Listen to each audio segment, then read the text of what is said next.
taking control, shoveling dirt in every hole. Predators to condemn your soul, watching you and watching me. We're all connected but separated, misunderstood and so frustrated. A million armies of one have invaded, watching you and watching me.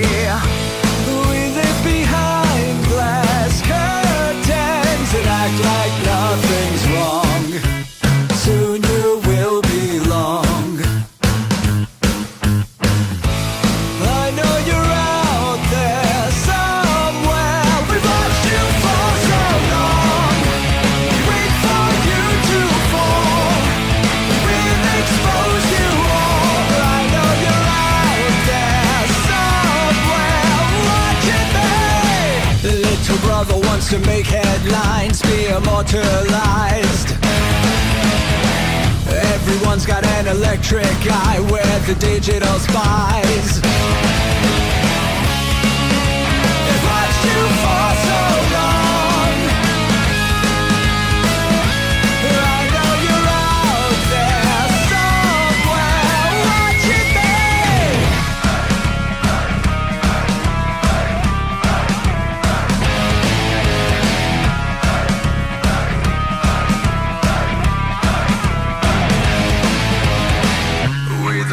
have taken over. We the people are little brother, standing by to dethrone each other, watching you and watching me. Paranoid, the lens is our weapon, desensitized in our lust for attention, democratized by our voyeur obsessions, watching you and watching me. Slaves to perfection, don't let them project you as you are. Reveal your every flaw. I know you're out there somewhere. We've watched you for so long. Wait for you to fall. We'll expose you all. I know you're out there somewhere watching me. Little brother wants to make headlines, be immortalized. Everyone's got an electric eye with the digital spies.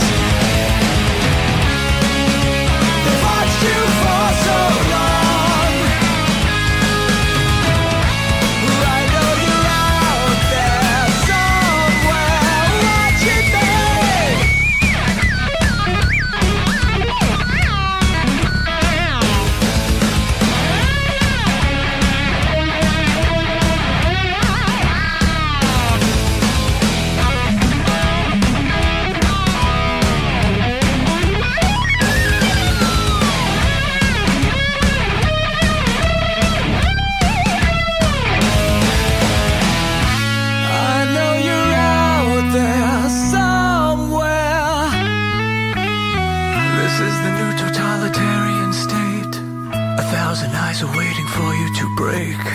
Stay in line, don't make a mistake. We're watching.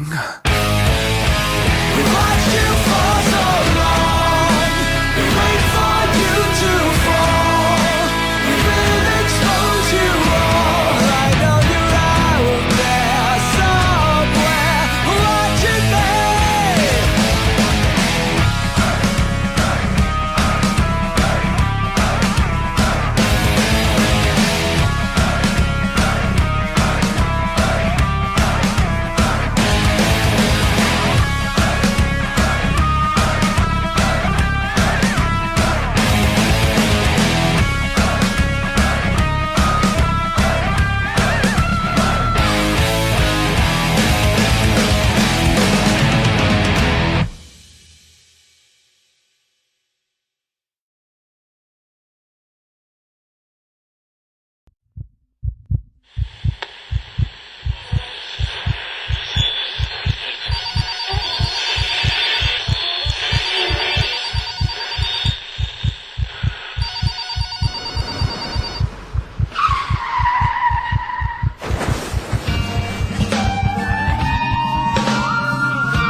let your experience begin right now. From high atop the mountains of British Columbia to you listening around the world, this is Spaced Out Radio. You can follow us on our website, spacedoutradio.com, on Twitter, @SpacedOutRadio. Give our Facebook page a like, Spaced Out Radio Show. You can follow us on Instagram, Dave Scott, SOR, or on our YouTube channel, Spaced Out Radio Show.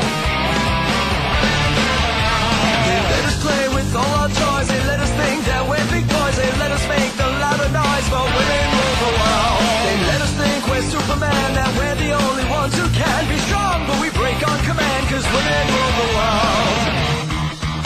Buckle up, space travelers. It's time to go for a ride as we are live on Spaced Out Radio.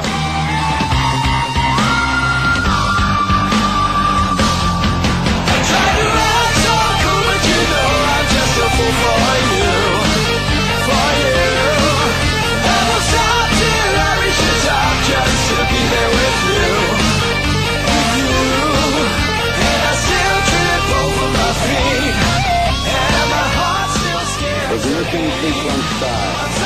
6, 5, 4, 3, 2, 1. Said the deeper I go, the deeper I fall.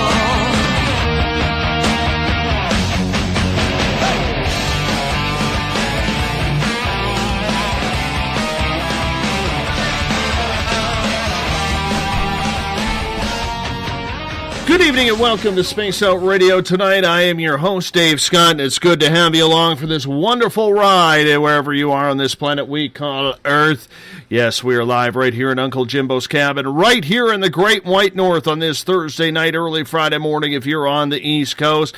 Let's welcome in everyone listening in on the SpaceOutRadio.com, on Spreaker, on the United Public Radio Network, the High Plains Talk Radio Network, and on Revolution Radio. We do this thing 7 nights a week as we rock in and out of every show, thanks to our resident guitar god, Mr. Ron Bumblefoot Thal, formerly of Guns N' Roses. Yes, Bumblefoot is the official sound of SOR. Hey, you can also follow us all over social media on Twitter @SpacedOutRadio. Give our Facebook page a like, Spaced Out Radio Show.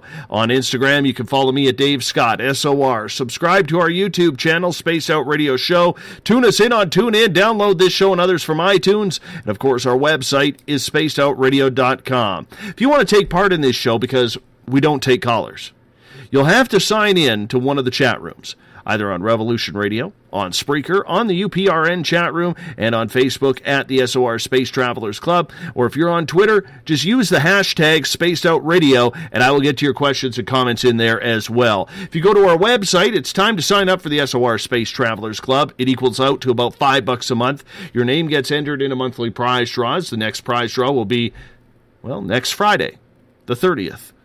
And we give you a heck of a lot more, because we want to get back to you, our valued listener. While on our website, read up on my latest blog. Check out Eric Markham's SOR Spacewire for your latest and weird news. And if you've had an experience you just can't explain, fill out an SOR Sightlines report. Our researcher, Mike Schmidt, wants to research it for you.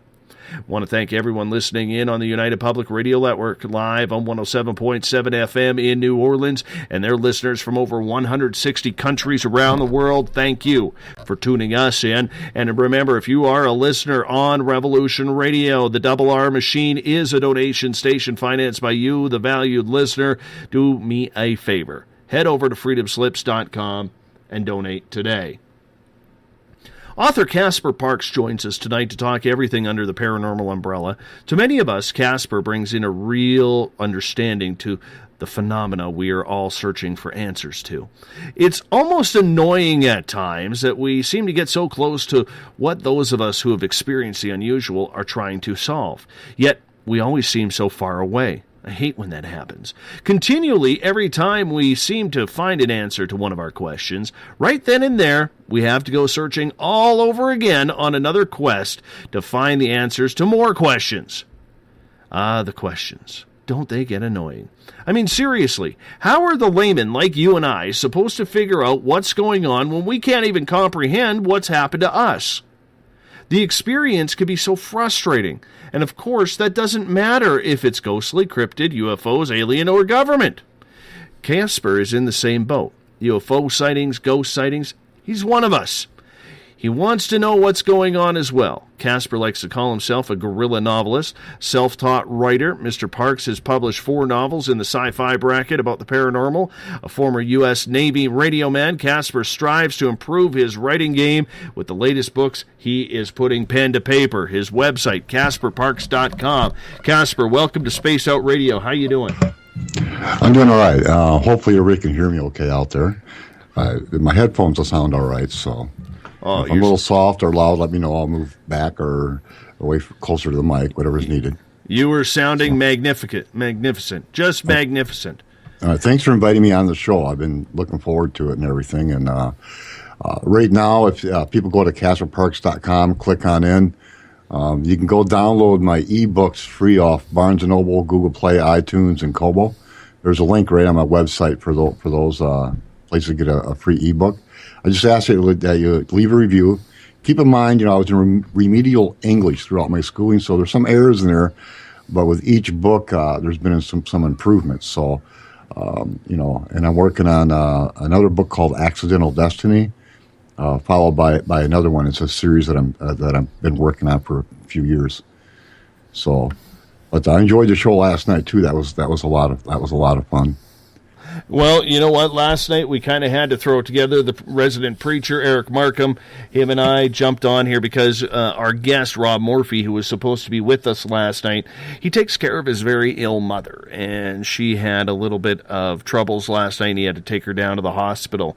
So we had to get things going, and we're not like a lot of shows out there, Casper, and I know you've toured around the internet doing a lot of online radio, and you know that some of them, the guest cancels, the show is canceled. We don't do that around these parts. We recognize that our listeners dedicate their time to us, so we got to make sure we're just as dedicated to them as well. And, I would sooner go on a show and make things happen, whatever topic comes up, like last night, rather than go to dead air. Dead air does nobody any good, especially the listeners who are giving their valuable time to listen in. Oh, yeah. And, and it was interesting to learn, and that you can download your shows off speaker and iTunes.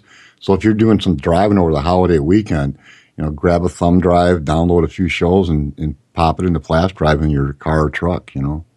That's for some of, like for me, it's midnight here, so because you guys are on the West Coast and everything. But that was really good. I like that's a nice feature, Dave. That's a really good feature to be able to do that. Well, it was fun last night, too, because we were having so much fun that we actually went to overtime. And normally we don't go to overtime. We usually stick to the 3-hour program because I'm usually beat up afterwards. But I was filled with pith and vinegar last night. Heavy on the pith and heavy on the vinegar. So I needed to keep things going. And, thank goodness Eric was right there with me, man, because we had a lot of fun. We really did have a lot of fun. And, we're lucky here, Casper. I can honestly say that. We have extremely intelligent listenership, especially those who take part in the chat rooms that follow us. And there's 4 chat rooms and at hashtag Space Out Radio on Twitter. And when they're following us, it really pushes us to have to take everything at that next level, no matter what the quirks and are of the show. We got to go, man. So, that's the beauty of having your own format, too, is you have the ability to just run with it. But enough about me. Let's learn a little bit about you, my friend. How did you get into writing, going from the United States Navy to becoming an author? Well, when I was in grade school, I grew up in Southwest Michigan, like maybe 5-10 miles from Lake Michigan itself. So, pretty heavy winters and that, but I always wanted to be a writer, and the teachers would always kind of tell me, not with your grammar skills, and you'll end up sweeping floors in a factory or something, and I just wasn't going to buy into that. Then, after I got out of the service, I went into college and back into remedial English. Did college for about a year and a half. Then opportunity knocked, and I fell into the music industry. Just kind of like literally fell into it. And, that was a lot of fun to do that on and off for 20 years, more on than off. When I was living in Los Angeles, I was managing a downtown rehearsal on 7th and Santa Fe in downtown LA. I was the on-site manager. And a lot of good bands came through the doors, Blind Melon and a few other ones. At any rate, so there's a lot of creativity going, and I went out there to try my hand at acting. And I also wanted to write a little bit. Someone showed me a few pages of a screenplay, so I got the general idea for formatting, and I sat down to write a rock and roll story for a screenplay.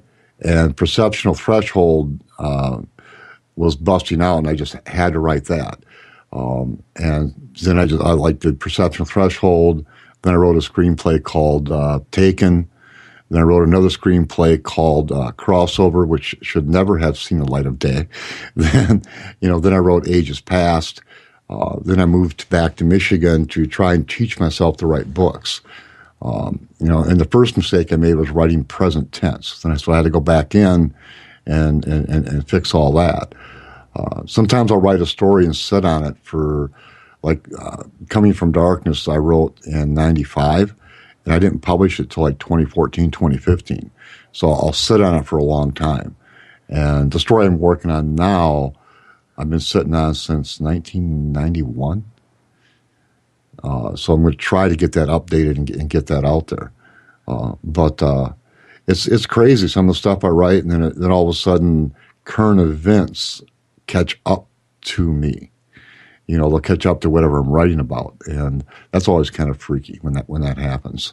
You see stuff like when I wrote Coming from Darkness in 94, 95, I predicted a financial collapse as part of the story, and then 2008, it caught up with it. It was really kind of weird, but it's like feeling the pulse of society. You can almost look at society as a whole. Because I live in the United States, it's different, I know, in Canada and other nations, but you can almost see where certain things are headed. And you can make some forecasts and be somewhat accurate, but not always. Like in Coming from Darkness, I put in people had a biochip, but now they have that, I'm going to mispronounce this word, so excuse me, epidural or a skin tattoo, that's temporary. Now, if I'd known that then when I drafted it, I would have put the electronic skin tattoo in, because that makes a little more sense. But so stuff catches up with you, and sometimes there's changes here or there. But I always enjoy writing, though. It's been when I was in grade school, I tried to write a werewolf story, and I don't know whatever really happened to that. This is kind of an interesting thing. When I should actually scan this and post it on Twitter. When I was in, I'm going to say 6th grade, I believe it was. And back in the day, because I'll be 60 years old soon. And back in the day, grade school in the United States was kindergarten through 6th grade. And they didn't have the middle school and that. They had junior high, which was 7, 8, 9, and high school, which was 10, 11, 12. So my mother had a massive brain hemorrhage, and her temperature got really, really high. They packed her to ice. Her 5 kids, we were all split into 3 different foster homes. And so I was kind of having some troubled times. And my mom came out of the hospital. She had been in and out of a coma for 2.5 months. And the state literally hid us from my dad. It's a whole weird story. But at any rate, she got out of the hospital and she had to go back in for gallbladder surgery. And back then, it's not like it is today where they just stick something in and they literally do like a suction with like small little tubes. They had to do a big slice to take her gallbladder out. And we were expecting to go home, and then we couldn't because of the gallbladder surgery. And, I was like 13 years old, and they thought, well, they'd be a little rough on my mother to have, 2 boys at home. So my 3 sisters got to go home first. So I'm sitting in grade school, and we had to write a fiction story. It was like one page of, what I want to be when I grow up. And the story that I wrote was I wanted to be an astronaut, and then I was going to go to Mars, where I found a map that led me to Pluto, where I found a bunch of treasures and stuff like that, and took it home to be able to lift my family out of poverty. Literally, that's what the story was. And I got an F on it for not being realistic.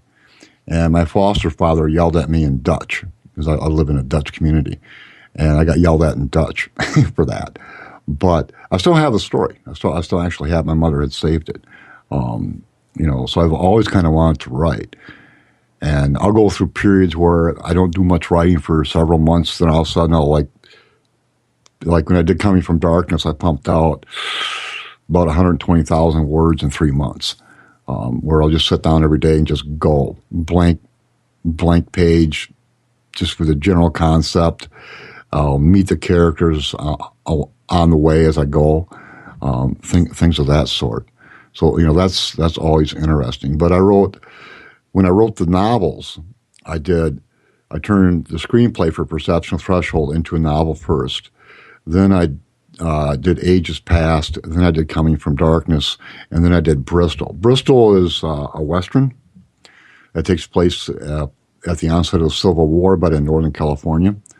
And the other 3 books, Perception Threshold, Ages Past, and Coming from Darkness, are intertwined in the same universe. But there are different characters in the books, but they're intertwined, and the books will make reference to one another. I tried to do that a little bit for the sake of the reader, so they'll go, oh, wow, that's interesting, because if they've read one of the other books, then it's kind of like a treat. If that makes any sense.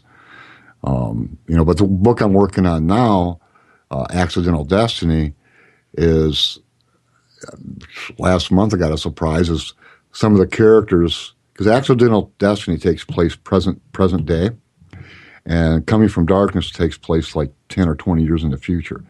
And a couple of the characters from Coming from Darkness suddenly showed up in Accidental Destiny, but that takes place before Coming from Darkness. So that's always fun for me as a writer when I get a surprise like that. All of a sudden, whoa, I didn't know they were going to show up.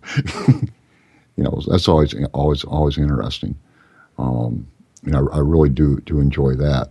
When Perceptual Threshold started coming together when I was in grade school, I would see these. I was walking home from school. It's probably like in third grade, and these tall, probably good 8 feet tall.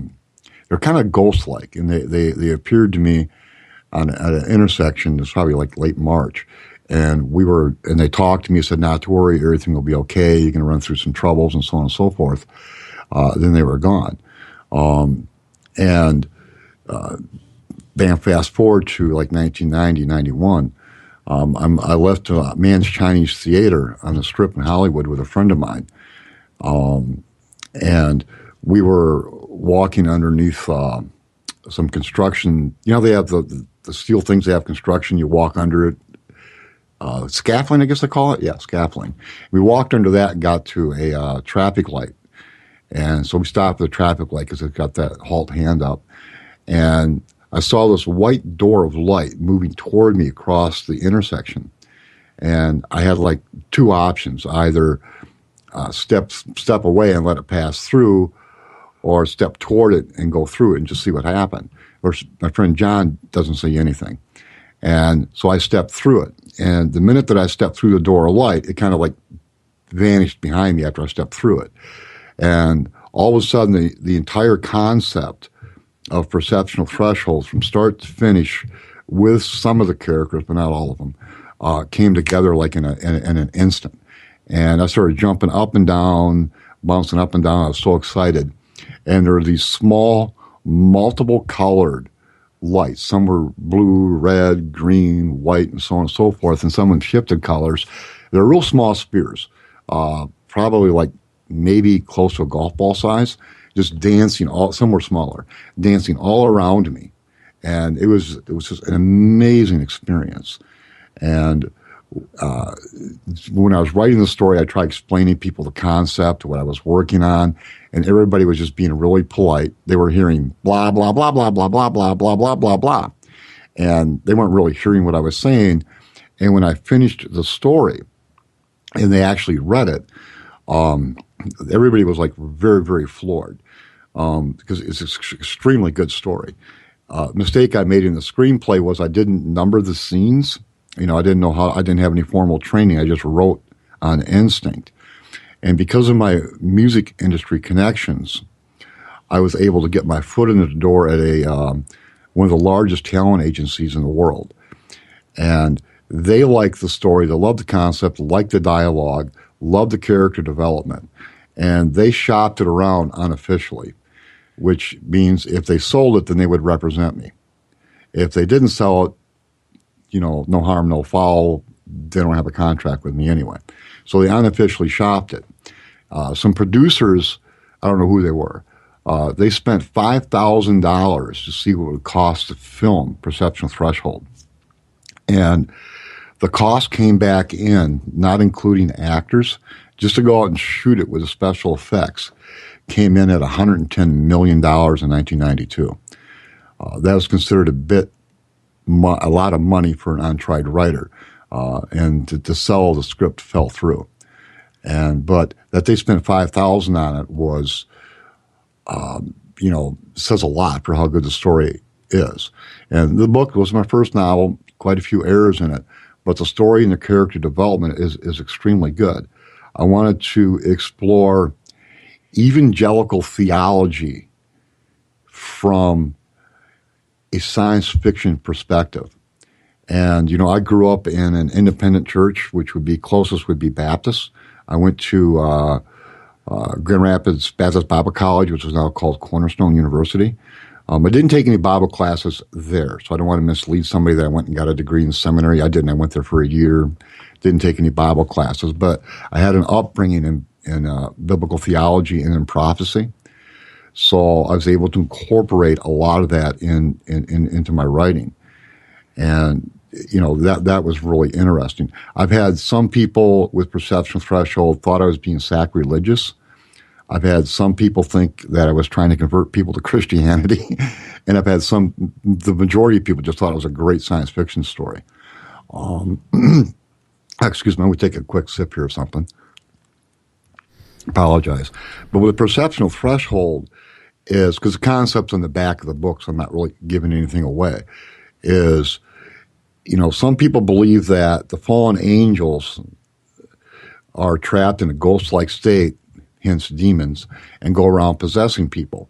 And what I wanted to do was I took that concept and, which some people believe is in the Bible, and wrapped it around science fiction.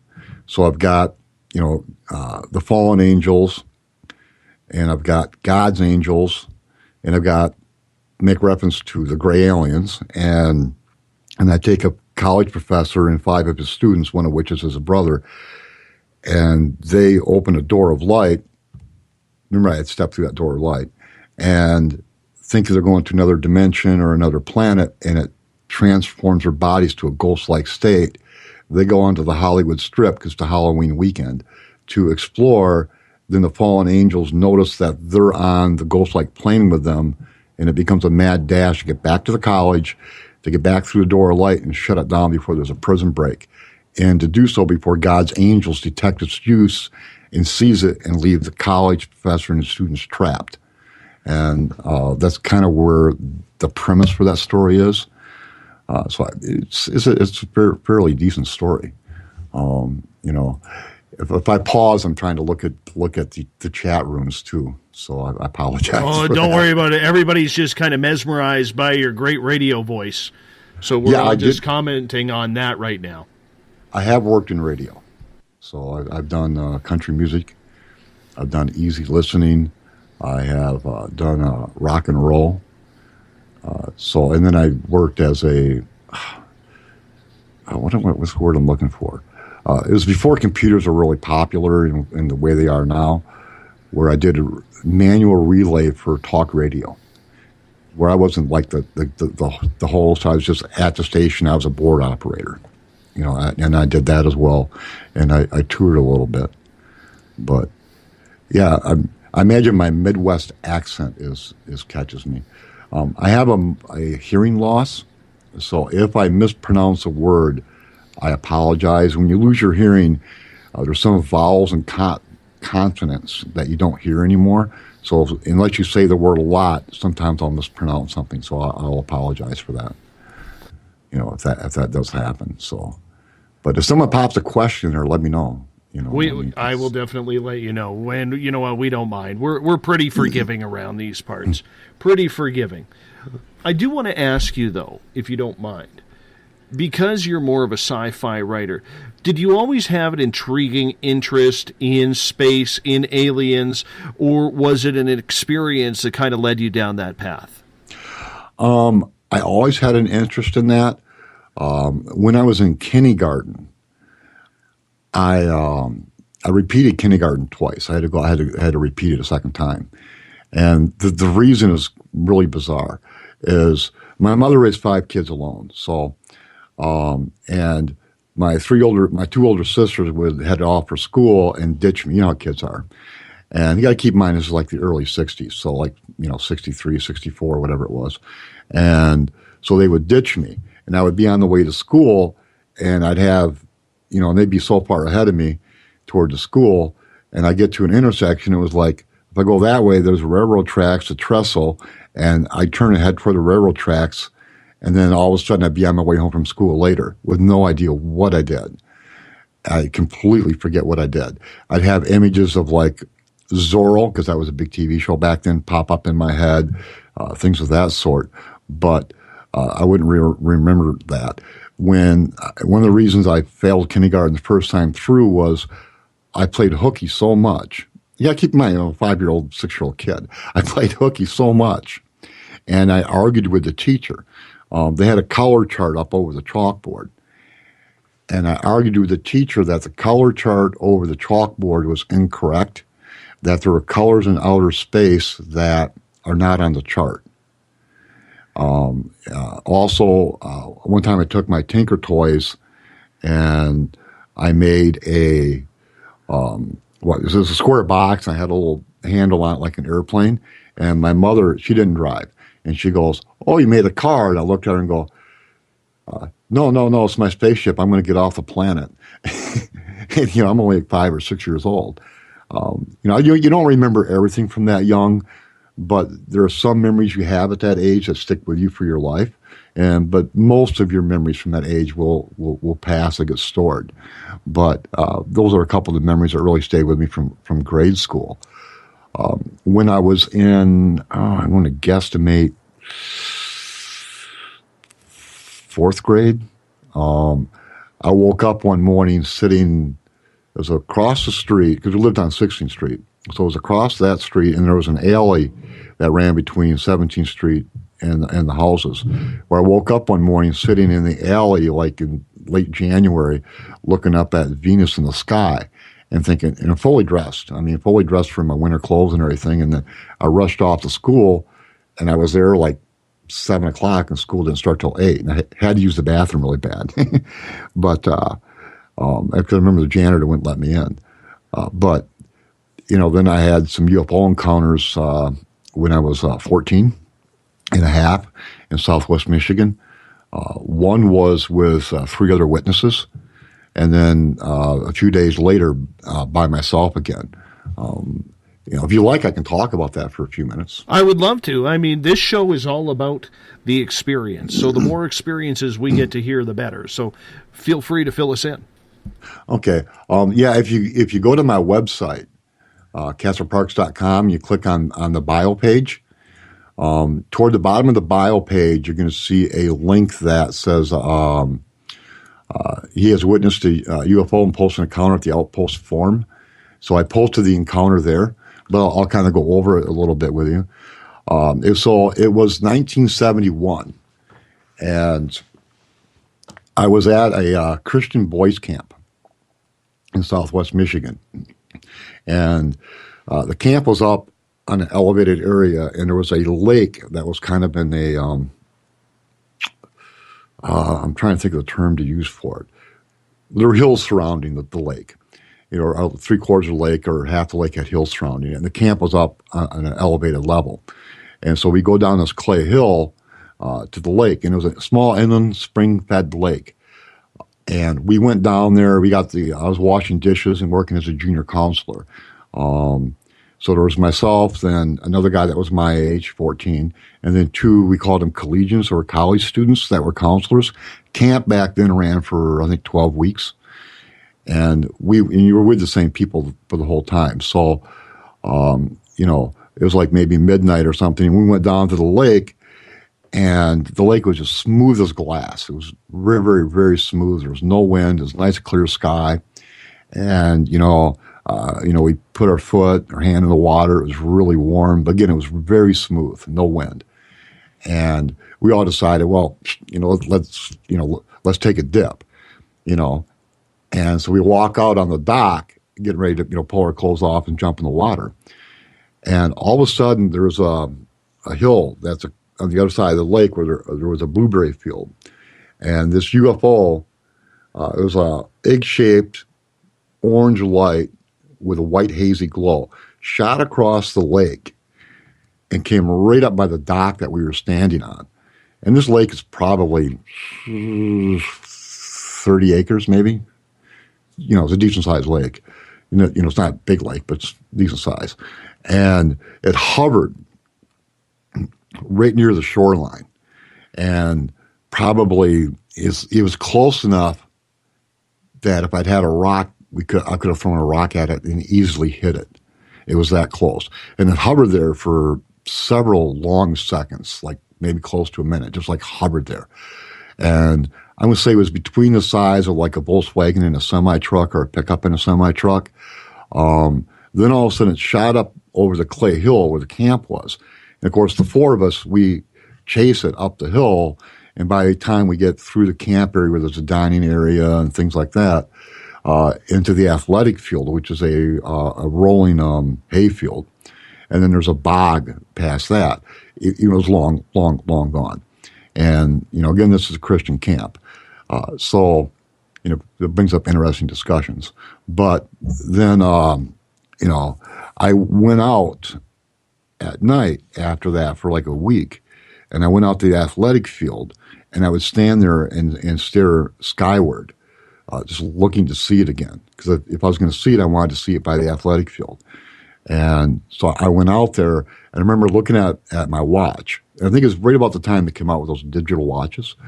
And somehow I'd gotten one or something, but it was like 12:20 in the morning.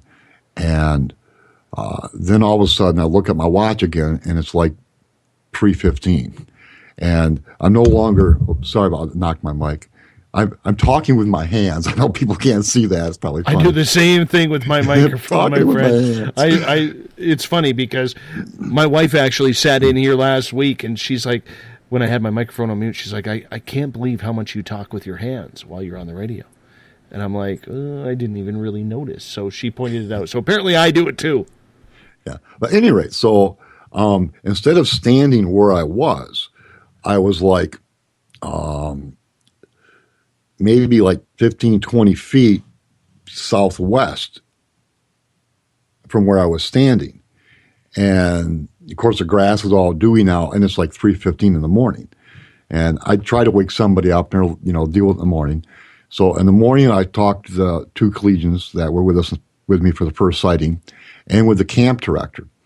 And keep in mind, this is the early 70s. It's kind of like the hippie generation. These guys have been like Christian hippies, and if there's such a thing.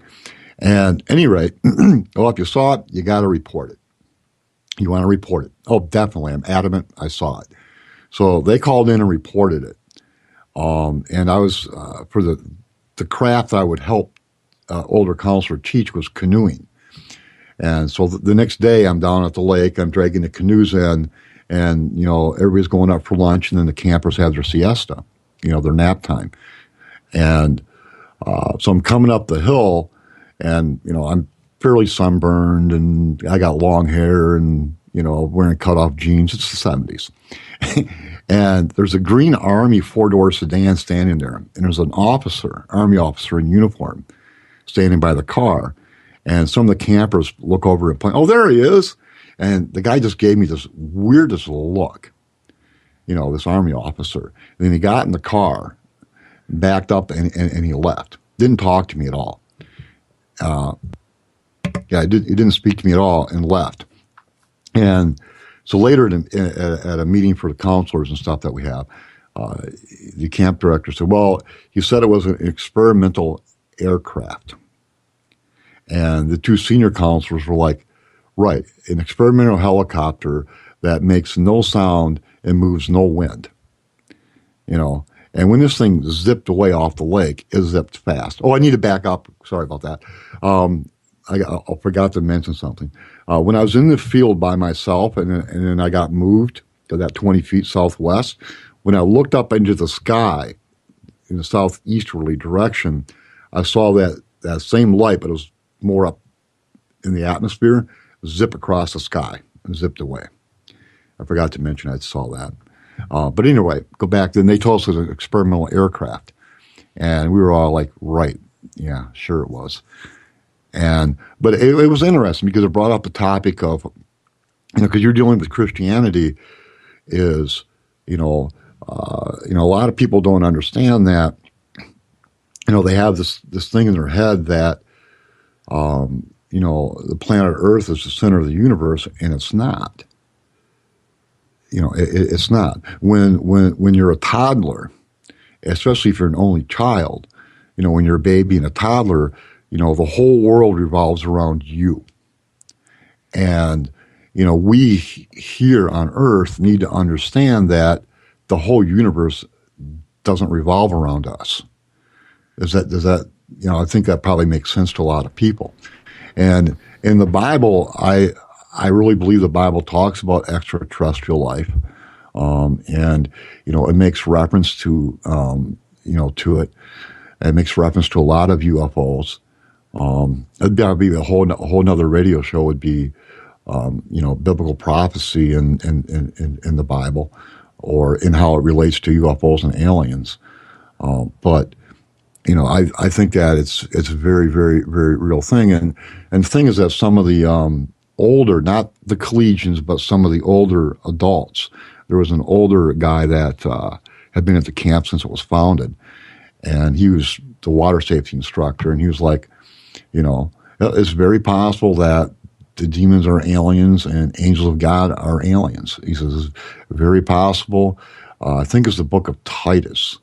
I might be wrong on whether it's Titus or Timothy. I think it's Titus. It says that we look through a dark glass, unable to see clearly. And I think that makes quite a statement right there. So some people get upset when I make reference to the Bible and aliens, but I think it's there.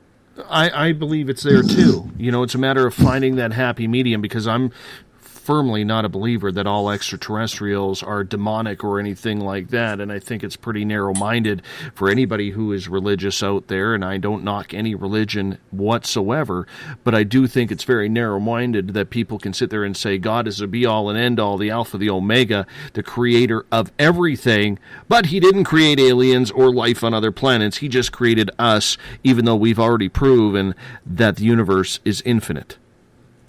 Oh yeah, and and that's and when we talk like this, that's not to say that there isn't a conflict between. And again, I think anyone who says, "Oh, I know this" or "I know that" for a fact, they're either ignorant or they're lying.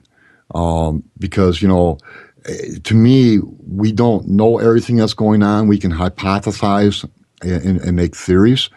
And that's exactly, and in my writing, I do a lot of that, where I'll do take a hypothesis and run with it, and that's always a lot of fun to do. But I'll research the heck out of something, before I do it. Ages Past was like that. I did a lot of research on that one, and before I wrote the screenplay. But it's not to say that there might not be a conflict going over Earth, but that doesn't mean that we're the center of the universe either. That it's possible there's a conflict between alien races over Earth. And there's Gene Roddenberry had it where they had that non-interference clause. You don't interfere with the developing race, you leave them alone. And, it's in both perception threshold coming from darkness and ages past, I put that theory out there, that there's been alien contamination, alien interference, and attempts at intervention. If that contamination was intentional or not is debatable. It's debatable if that contamination was intentional or not. Because there's that theory that the gray aliens, we'll be back up and explain this real quick. I've been in ufology for most of my life, before the internet. So, I've seen and heard a lot of things. But one of the more popular theories that ran around in the 70s, especially in the 80s, is that there were 70 different alien races coming and going off the planet, maybe more. There were 3 gray alien races, or Zeta Reptilians. We'll just say gray alien races. One alien race that was interfering with us, another one that didn't care what happened, and the third gray alien race was siding with human aliens from like Pleiades, Taurus, Booties, or whatever to try and stop the other gray aliens from interfering with us. And the general theory was that the gray aliens have reached the end of their genetic breeding code, and we're trying to turn us into them in an effort to save themselves from extinction. Again, that is one theory that's out there. Some people point to the Bible and the Garden of Eden, where Satan went in as a serpent, tempted Eve, and et cetera, et cetera. And then God cursed the snake, took his arms off, so he has to slither on the ground. Well, if you throw some arms and legs on a snake, maybe lob off the tail, but you look at the eyes, you could almost pass for a gray alien, possibly. It doesn't mean it's true, though. And we do know in the Bible says that some of the angels aren't able to reproduce. So that's partly where that theory comes from. And that's not to say that humans haven't been on the earth. We know in the Garden of Eden that there are other people on the planet at the time. The Bible kind of makes hints at that in Genesis. So, because when Adam and Eve left the garden and then Cain and Abel, they went out and, there were other people out there. If they were Neanderthal people or whatever, but they went out. And there are other people outside the garden. So, and the Bible runs about 6,000 years. So there's an eternity past prior to that 6,000 years of biblical history that we don't know a whole lot about, other than there's a rebellion in heaven. There's an eternity future, that's a whole other thing. But is going in that direction. We don't know what took place prior to 6,000 years ago. And now with, Globe Techie, and now we know that the Sphinx is probably at least 10,000 years old based on water erosion. That's pretty much a scientific fact at this point. People can dispute it. I don't care. The water erosion, the evidence is there. It's probably at least 10,000 years old. So there was something going on before, 6,000 BC, or 3,000 BC, excuse me, 3,000 years before Christ. That's very, very possible. If you have a entire species, being humanity, that's been contaminated, and interfered with, and they're sacrificing animals and other things, how do you bring an entire species out of that type of contamination, especially if it's deeply rooted? Some people think that the Christ was an attempt at an intervention. Some people believe that was it Buddha, Hinduism, that kind of thing, where they have all the positive teachings, love one another, doing the right thing, that those were attempts at intervention. to try to bring everybody out there. When Christ came and died on the cross and rose again, according to the Bible, what that did is that brought an end to animal sacrifice. So from Moses or whatever, you had people that, even before Moses, that were sacrificing lambs and birds and things of that sort for remission of sin. And when Christ died and rose on the cross, he brought an end to animal sacrifice. So that could have been an attempt to move humanity away from this animal sacrifice and from a type of religious contamination, is what some people view that's a possibility. I don't know if you or your listeners have heard this before. Does that sound familiar to you at all, Dave? Absolutely, it does. Yeah. Absolutely. So, some people believe that Christ's coming was that. Now, when we look at science today, okay, 100 years ago, a virgin birth was like science fiction. Not anymore. We have artificial insemination. So a virgin birth is very, very possible. Very possible. Also, we don't, I say this quite a bit, and it's not that you have an eternal soul, you are an eternal soul. It's a matter of perception. I have a pair of brown shoes, and that's a reflection of maybe my taste, but it's not who I am. Okay, so it's not that you have an eternal soul, you are an eternal soul. And we know that in the Roswell lore and all the alien abductions, that quite commonly the aliens refer to the body as a container. And we know in the Bible, Christ says, and this is a King James quote, "In my Father's house are many mansions. If it were not so, I would have told you. And if I go, I'll go to prepare a place for you, so that where I am, there you may be also." Now, if you look at the original Greek and Hebrew for the word mansions, I can't pronounce the word right now, but that original Greek Hebrew word could translate any number of ways. But it can translate to a vessel or a container or a house. And keep in mind how the King James was put together, so that you word mansion, like a house. But in the actual Greek Hebrew, it could mean vessel, or like a vase, or something you pour water into.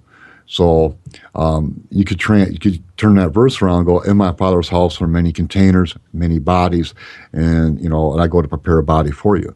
So if you look at original Greek Hebrew, that's a definite possibility. So if we have an eternal soul, that would kind of make sense. So if you jump in if you want. I'm sorry, I'm just kind of rambling there. No, I'm sitting back listening and everything, because one of the biggest things that I personally believe is that when it comes to religion accepting the fact that there are extraterrestrial contact and everything, one only has to look at what's happening with the Vatican right now.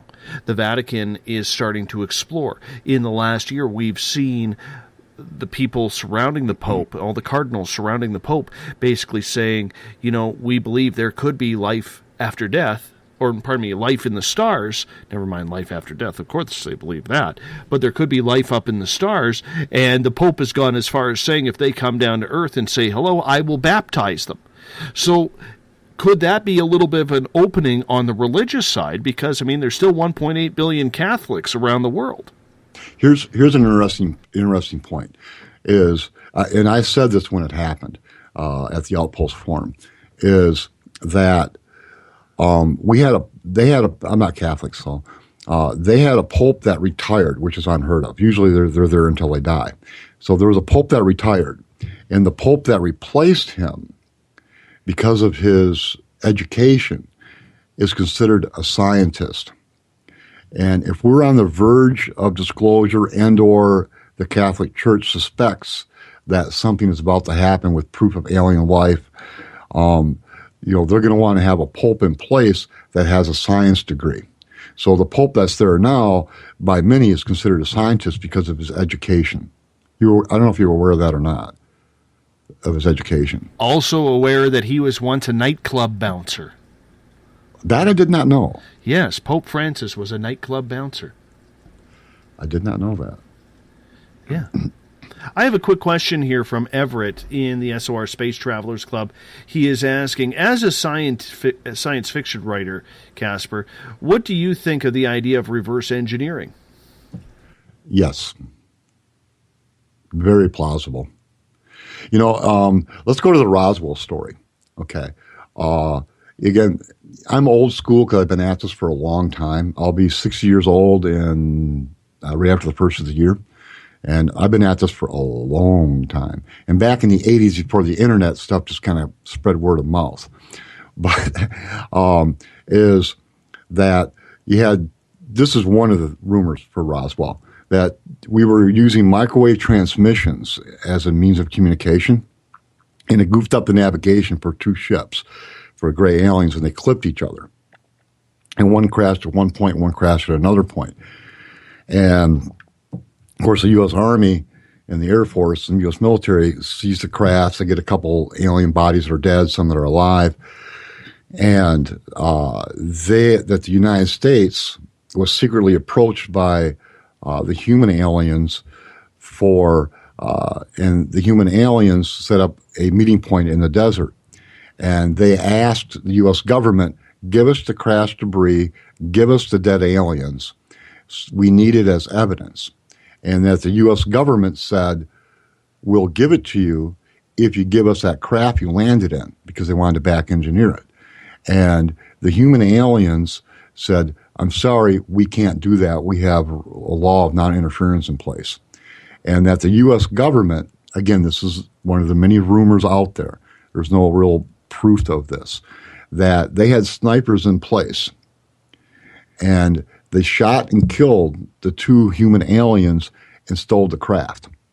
Now, fearful for what they did, the U.S. government then allegedly formed what we would consider a treaty, though it might have been called something different, with the gray aliens, because they were afraid killing the two ambassadors from another star system that were human could be considered an act of war. Again, the ambassadors supposedly knew the risks, they knew they could get killed, and et cetera. But so they made a deal with the gray aliens for protection from the human aliens for retaliation, and that the gray aliens would provide the U.S. government with a list of who they were abducting. And supposedly it turned out they were abducting a lot more people than what the list said. And the U.S. government realized they had made a deal with the devil and sought for a way to get out of it. And they've been kind of caught in that scenario for a long time. There's also that thing where they won't help us because we have nuclear weapons, that sort of thing. But that the U.S. government now, the shadow government, MJ-12 or whatever, if anyone says MJ-12 didn't exist, I will tell you for a fact it existed in the 1970s. Bam. I won't say how I know that. It did. Now, I didn't have contact with them or anything like that. I just know it was there.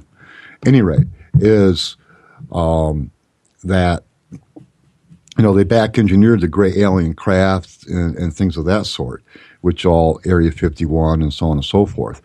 But that they're looking to break that deal with the gray aliens. And I can tie a lot of this into prophecy, and even with the current politics in the United States, there are some things happening right now that fall right in line with biblical prophecy. It's just so bizarre, so bizarre. I don't know if you want to go down that road tonight, but so that's kind of where we're at now. And with U.S. politics, the way it's headed for the next 4 years is somewhat disturbing, but I can see some things coming that I'm not going to say these are predictions, is that in the Bible, it says that in my life, I've seen prophecy in the Bible come true. When I was a child, even like 64, 65, 66, pastors would teach.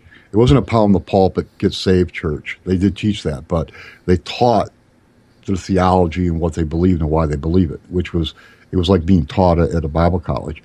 And that Jerusalem, or Israel, would take Jerusalem. And in 1966, Jerusalem was still in the hands of the Palestinians. Then we had the Six-Day War in 1967. And Israel grabbed, the West Bank, the Gaza Strip, and it grabbed Jerusalem. And Israel was like, that's what you get for attacking us, you lose this land. And they seized control of Jerusalem. Now, I was taught before that happening that it would happen in the budding of the fig tree. So that it would happen. So I've seen that prophecy come true in my life. Sometimes in my view, prophecy is more like the wind moving the leaves on the trees and the branches. You see the movement of the leaves and the branches, but you don't see the wind. 9/11 is an example of the winds of prophecy, in my opinion, because what that did is 9/11 ushered in the surveillance state that the United States has now, where the NSA is currently monitoring all the phone calls, all the internet, and everything, and they're doing it openly, and they're getting away with it. Now, some of the politicians are talking about giving the NSA capability. My friend, I'm going to have to cut you off there because we are going to be going to a break here. The music's going to pop up. There it is. You're listening to Space Out Radio. Casper Parks is our guest.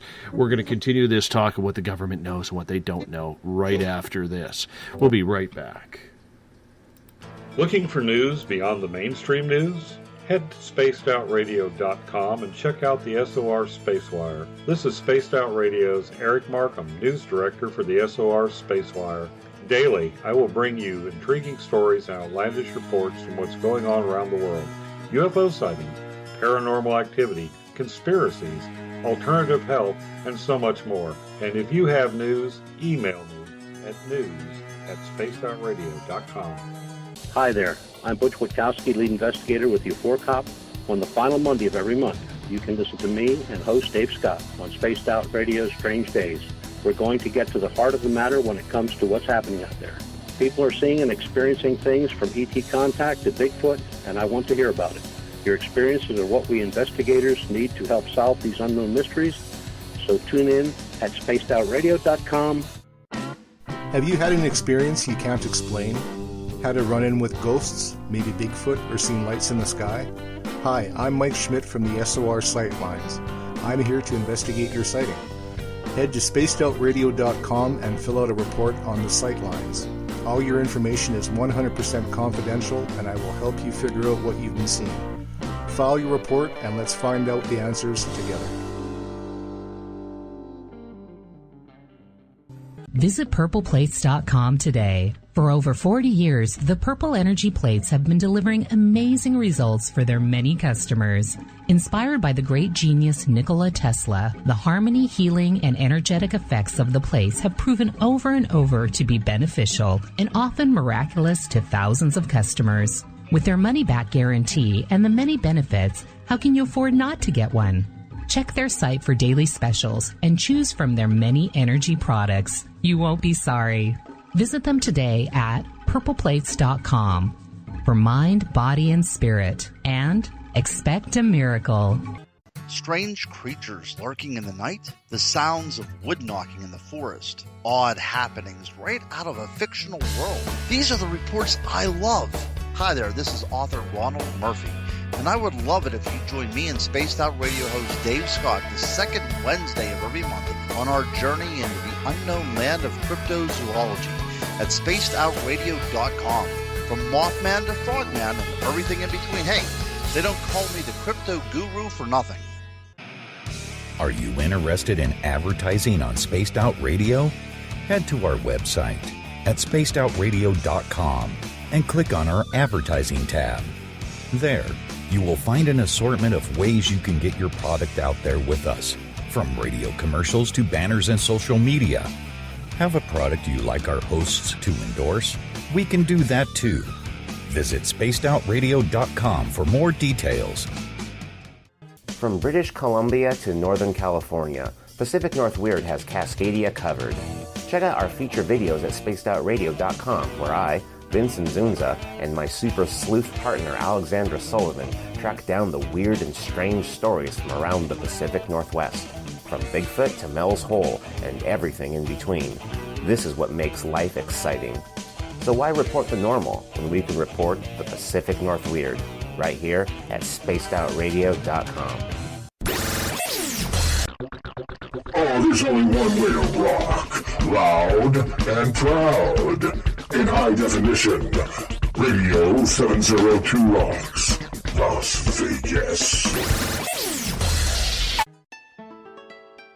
Have you ever had an extraterrestrial experience? One you just couldn't explain? Well, maybe I can help. Hello, I am Samantha Mullet. On the second Tuesday of each month, I will join Dave Scott on Spaced Out Radio to bring a human aspect to ET contact. It's something I've lived with my entire life, and I'd love to help you understand. Let's share our experiences. The ET Experience, the second Tuesday of each month, only on Spaced Out Radio. Hi there, this is Jolene with Reveal Reiki and Readings, and I want you to relax. Let me help you chill out and get in touch with your body, mind, and soul. In this busy world, sometimes we need to let go, and this is where I can help. Visit my website, rivuletrr.wix.com/rivuletrr&r. Every Saturday and Sunday night, as Dave Scott wanders aimlessly in the wilderness, you can come hang out with me, James Tyson, in Spaced Out Weekend. Starting at 9 p.m. Pacific, midnight Eastern, I'll take you along as we talk with some of the best experts in their fields. SpacedOutRadio.com is the place to find us. So sit down, relax, put your feet up. Enjoy the topics like the paranormal, supernatural, intuitiveness, and so much more. Hope to see you there.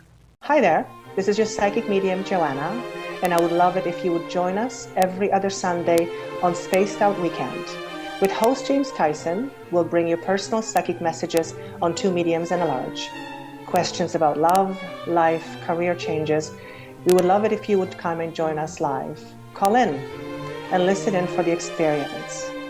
Allow us to open the doors to your other side. Two mediums and a large, heard only on Spaced Out Weekend at spacedoutradio.com. Would you like to become one of our space travelers? All you have to do is click on the Space Travelers icon at spacedoutradio.com. For only $5 a month, you can get access to some great prizes, as well as private monthly shows, newsletters, and a members-only section on our website. Become a space traveler today.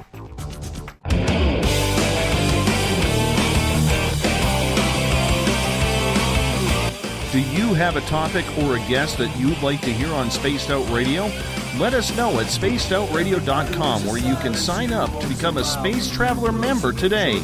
Or you can find us on Twitter at Spaced Out Radio and on our Facebook page, Spaced Out Radio Show. Welcome back to Spaced Out Radio tonight. I am your host, Dave Scott. We end the week before Christmas tomorrow night. Vanessa Hogel will be in. We're going to be talking some paranormal with this young lady who is very talented in the paranormal field. Just a reminder, there will be no shows on Christmas Eve and Christmas Day. Spaced Out Weekend is taking a weekend off. They will also be taking the following weekend off to celebrate New Year's. So it's just me and you for the next week and a bit. That's it. That's all we're going to do. So make sure you tune us in tomorrow night, 9 p.m. Pacific, midnight Eastern Time at spacedoutradio.com. We want to thank everyone listening in on the United Public Radio Network live on 107.7 FM in New Orleans and over 160 countries around the world. And if you're listening in on Revolution Radio like Gyro is tonight, right here live on Studio B, the Double R Machine is a donation station financed by you, the valued listener. Do us a favor. Visit freedomslips.com and donate today. If you're a member of the SOR Space Travelers Club, Bill Cardwell has set the password for tonight. Thiodiphenylamine. Thiodiphenylamine. Let me try that again. Thiodiphenylamine. I think I got it there. I don't know what it means. I'm sure it's some sort of drug. But we are good right there. Thank you so much, Bill, for setting the password. Each and every night he tries to flip me up. Every single night. I think I got him tonight, though.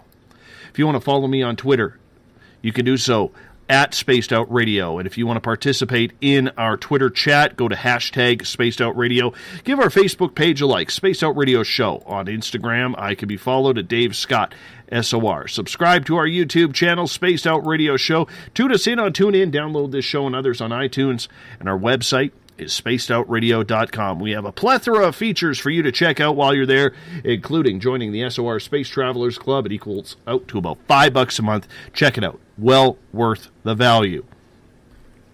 Tonight we are talking with sci-fi author Casper Parks. He's a former serviceman in the United States Navy.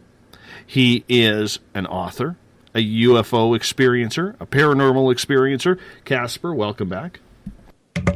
Thank you. Thank you. Yeah, you had some questions that were popping up in the chat rooms? I do have some questions. Let's get from Eric Markham. He's a fellow U.S. Navy guy. He served on the Nimitz. Oh, wow. Yeah, and you know what? Well, the weird part about it is he's saying you and him grew up in the same area of Michigan, probably within miles of each other. And he is asking, when you were in the Navy, did you have top secret clearance as a radio man? Yes. I did. When the bells would go off and the teletypes, people would have to leave the room, and there were, 3 or 4 officers that had top secret, and then maybe 3 or 4 enlisted personnel. Not every radioman in the Radio Shack had a security clearance. I was so squeaky clean coming out of high school. When I was in boot camp, the FBI did the neighborhood canvass in the school that I was handed as top secret security clearance before I even got out of boot camp. So I had it before I went to Radio 1A school. And the thing about that is when you see, and having that clearance, you would see messages and stuff like that.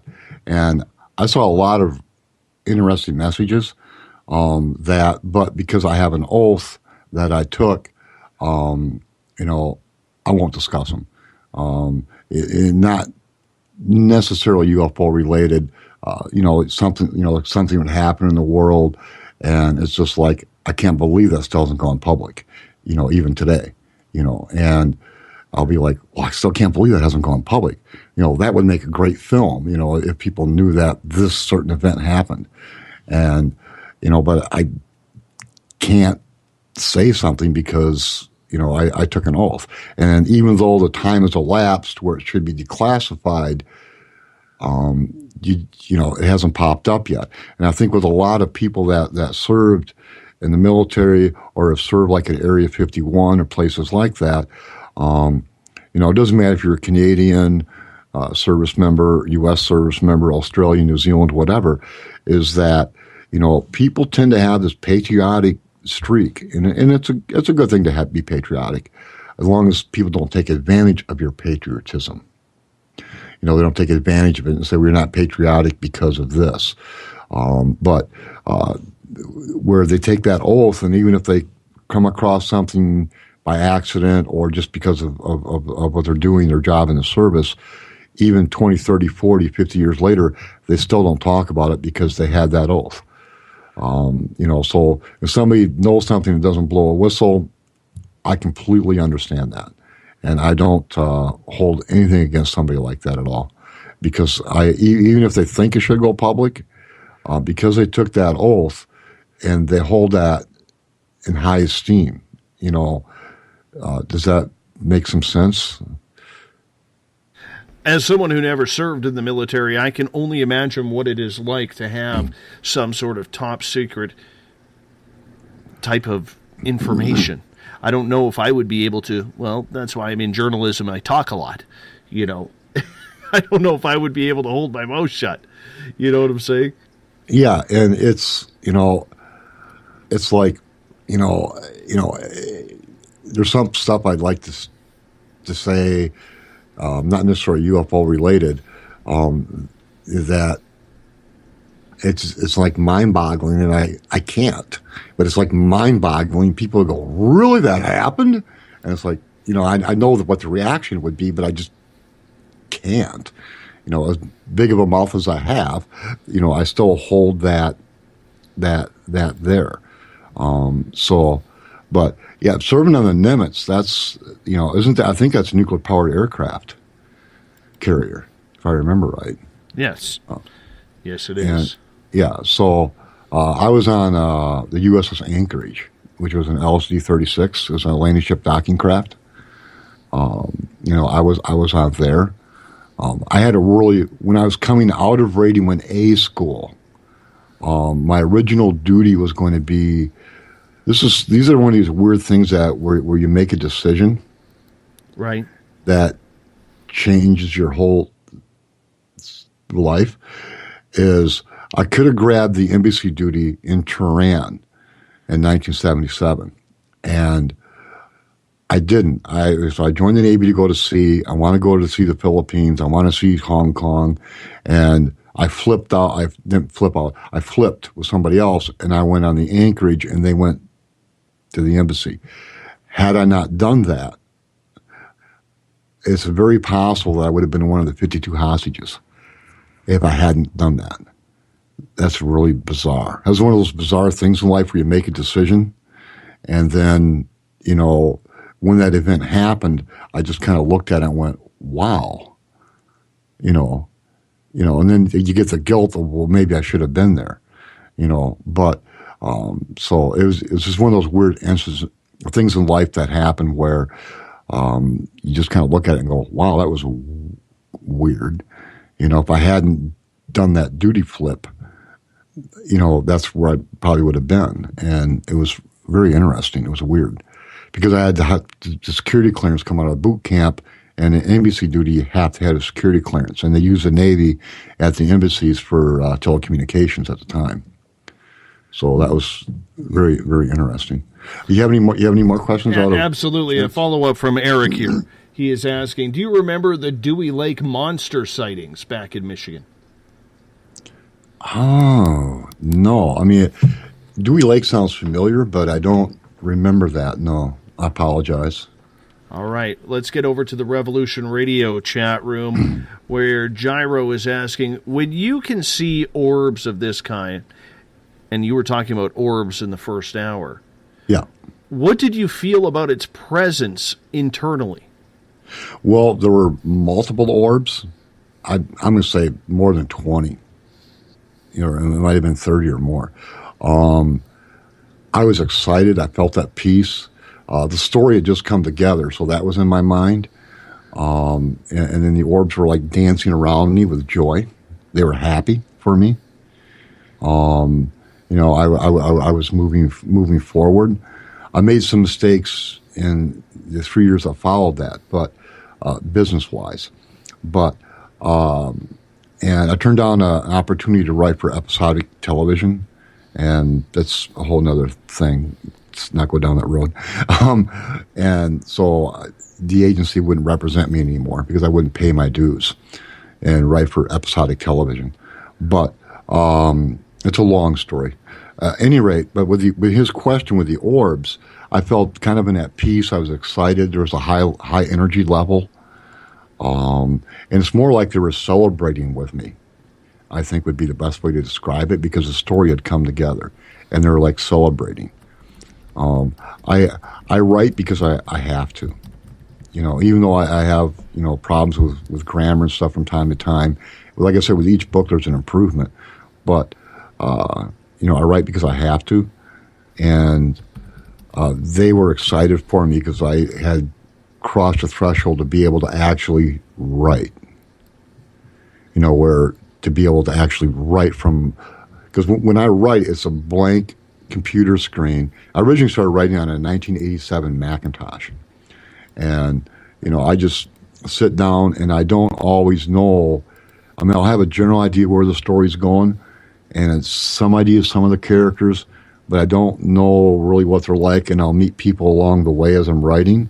But it's like my brain it's like someone picking up a guitar and just jamming out a tune off the top of their head. That's like me on the keyboard. I can type anywhere from 40 to 80 words a minute, depending on what's going on. And I can just sit there and type. I know that when I was originally working on the screenplays, I had some musician friends that were staying with me on and off in my apartment. Musicians are always poor. And and they would watch me write, and they would say that I would like freeze in my hands, just above the keyboard. I would just like freeze. And I'd sit there like for maybe 2, 3, 4 minutes, and I wouldn't even hardly move. And then all of a sudden I'd sit down and I'd just bust out a whole bunch of typing, like really fast. And I'd like pump out a page or whatever in a screenplay. And when I started writing novels, I was living in Green Bay.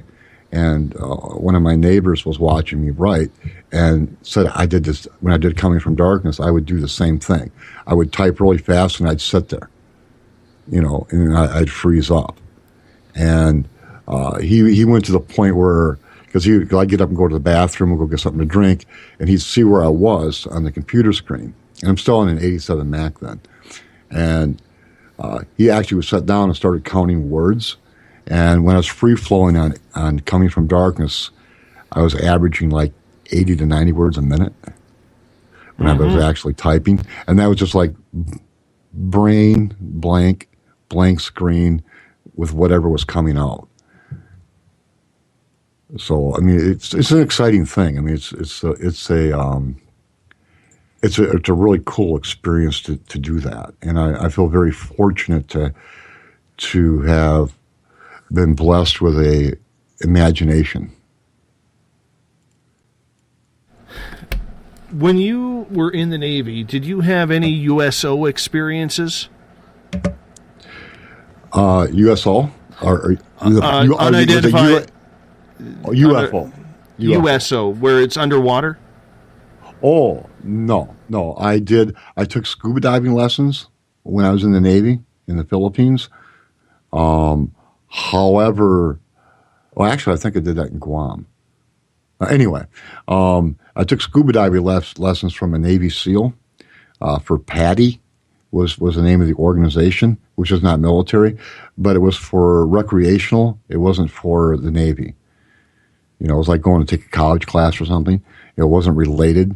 So I took scuba diving lessons when I was in the service, but it wasn't related to being in the service. It just somebody in the service was providing it. We used the pool at the Navy, and then we did our dives together, in the ocean, to get certified. But I wouldn't scuba dive now because of my health. I think it would be too dangerous. I did scuba dive, but not for the Navy. That's for recreational purposes. Yeah, Old Navy doesn't go in the water. The ocean scares the living hell out of me. That's just me, though. I could never do the Navy. Never. Yeah, I'm a firm believer in, that all the public schools systems should have a community pool, and in middle school, that swimming lessons should be a part of gym class. I think that learning to swim is a survival technique, and every child should learn how to swim. Every child in this country should learn how to swim. But unfortunately, I don't know about Canada, but in the United States, not all school systems have a pool. Olympic-sized swimming pool where, kids can learn how to swim. Or that it's part of the gym class if they do have it, So, but I'm a firm believer in learning how to swim. See, up here where I used to live near Vancouver, it was part of the curriculum. Swimming was part of the curriculum. And the unfortunate part about it is when I moved up north here, there is no swimming pool in my town. No McDonald's and no swimming pool. How do you figure? How do I pick a town with no McDonald's and no swimming pool? Wow. Damn it. I know, it's ridiculous. But you had another question pop up there? I do. I actually have a couple. Dennis is asking, who did the great artwork for your books? Okay, Perceptional Threshold. That artwork was done by Douglas Chaffee. Douglas Chaffee did graphic art for, he's passed away now. He was part of the Open Minds Forum. He passed away a few years ago. And I'd seen the artwork, and and he was a professional. I mean, he did video games and covers, and he made art for a living, and which is not an easy feat. He was extremely talented, very good, very knowledgeable in the UFOs and the Bible. And I was going to ask him how much he would charge me to use that artwork for the cover of Perceptional Threshold. Because it's got the UFOs over the church, and it's got kind of those shadow people standing there by the church in the parking lot.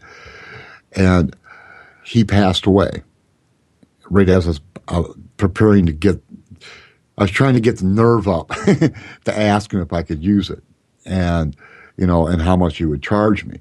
And I was figuring it's probably going to be a couple $1,000s. There's no way I can afford that. Then, unfortunately, he passed away. So I waited a period of time, I think it was 2 or 3 months, and I contacted the estate. And his wife, we emailed back and forth. And she told me that I could use the cover under one condition. If in the story of Perceptional Threshold, the gospel of Christ is in there. And in Perceptional Threshold, it was written originally in the screenplay in 1991. So where the characters go through a revival meeting where there's like several thousand people at a big stadium.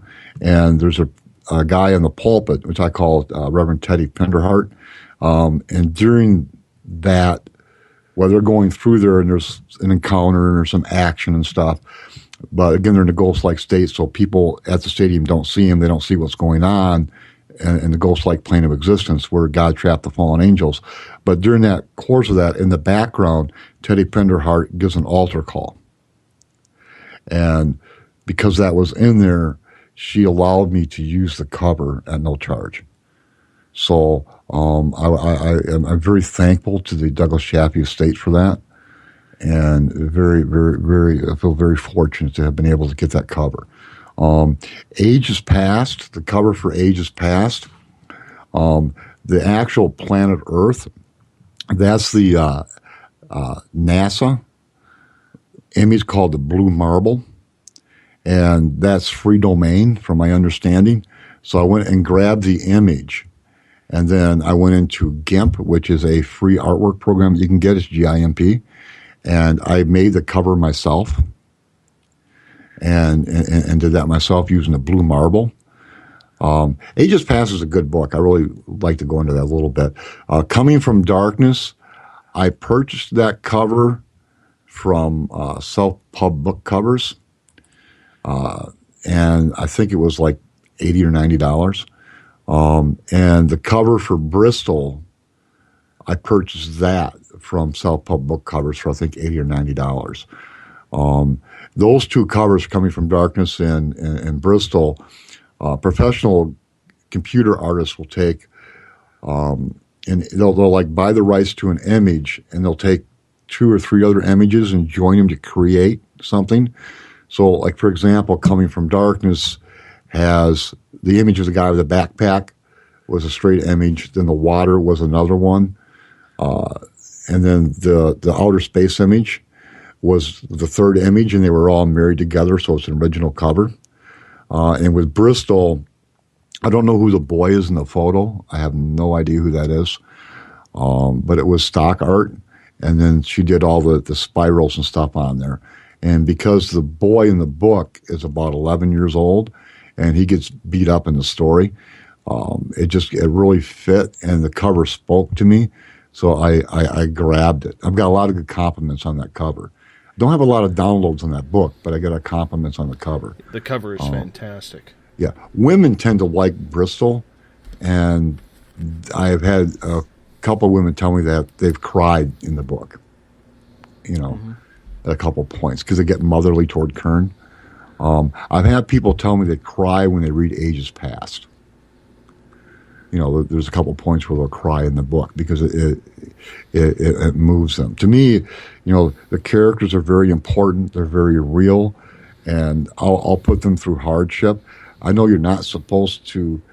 I don't really do this per se. I don't like kill off major characters, but they'll go through some really tough times, or the ending is, in Ages Past, I want people to feel that we are the ending of the story. We're a continuation of what takes place in Ages Past.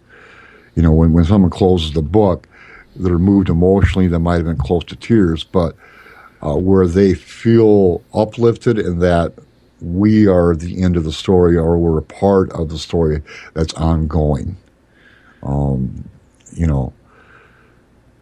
But I hope that answers the question about the covers. Yeah, absolutely.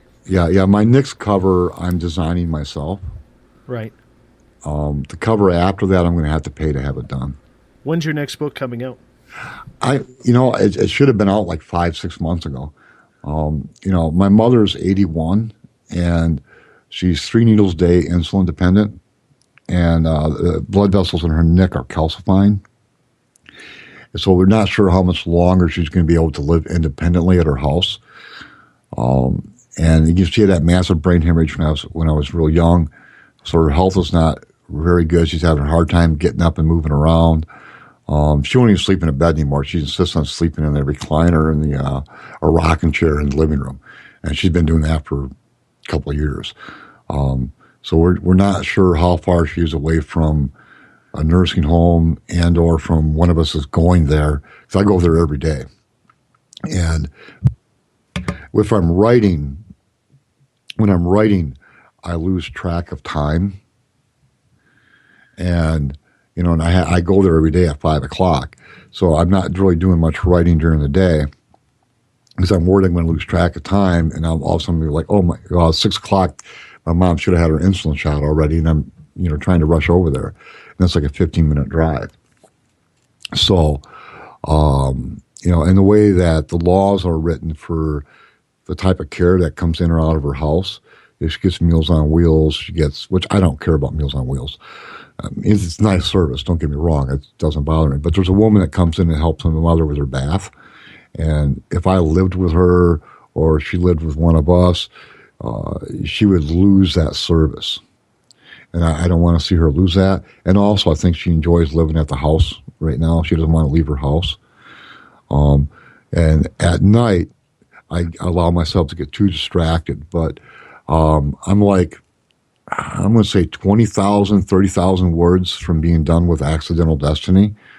And that will end it at roughly 95,000 words.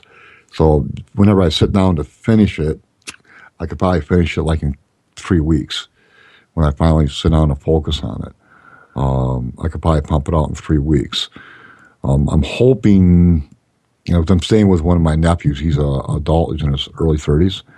But he works, and sometimes he travels where he's gone for 2 or 3 months at a time, so I'll have the house to myself. And, it's easier for me to write now when I'm alone. When I first started writing, I could have friends sitting there and watch me do it. But now I'm at a point where when I'm writing, I want to be alone. I don't want anyone around me. I like to be in a house alone. So I'm not as focused on it as I should. But I'd like to get it out before like June of 2017. But I think Accidental Destiny and then the sequel to that will come out almost back to back. I got some more questions here. This one coming from, and I just lost them. Oh, goodness. Cop in the UPRN chat room is asking, have you ever seen a black triangle or looked into them? Because he's from New Jersey, and there's a lot of people in New Jersey who claim they have seen the black triangles or the TR3Bs. Yes, I have seen a black triangle. It's a cool story. I was living in De Pere, Wisconsin, which is a suburb of Green Bay. And it's cold tundra up there, I'll tell you that. But, excuse me, one of my neighbors, his name was Carlos. And, he's like in his mid-20s or something. And he would come over and hang out and so on and so forth. And he'd come running over to my apartment and he's like banging on the door.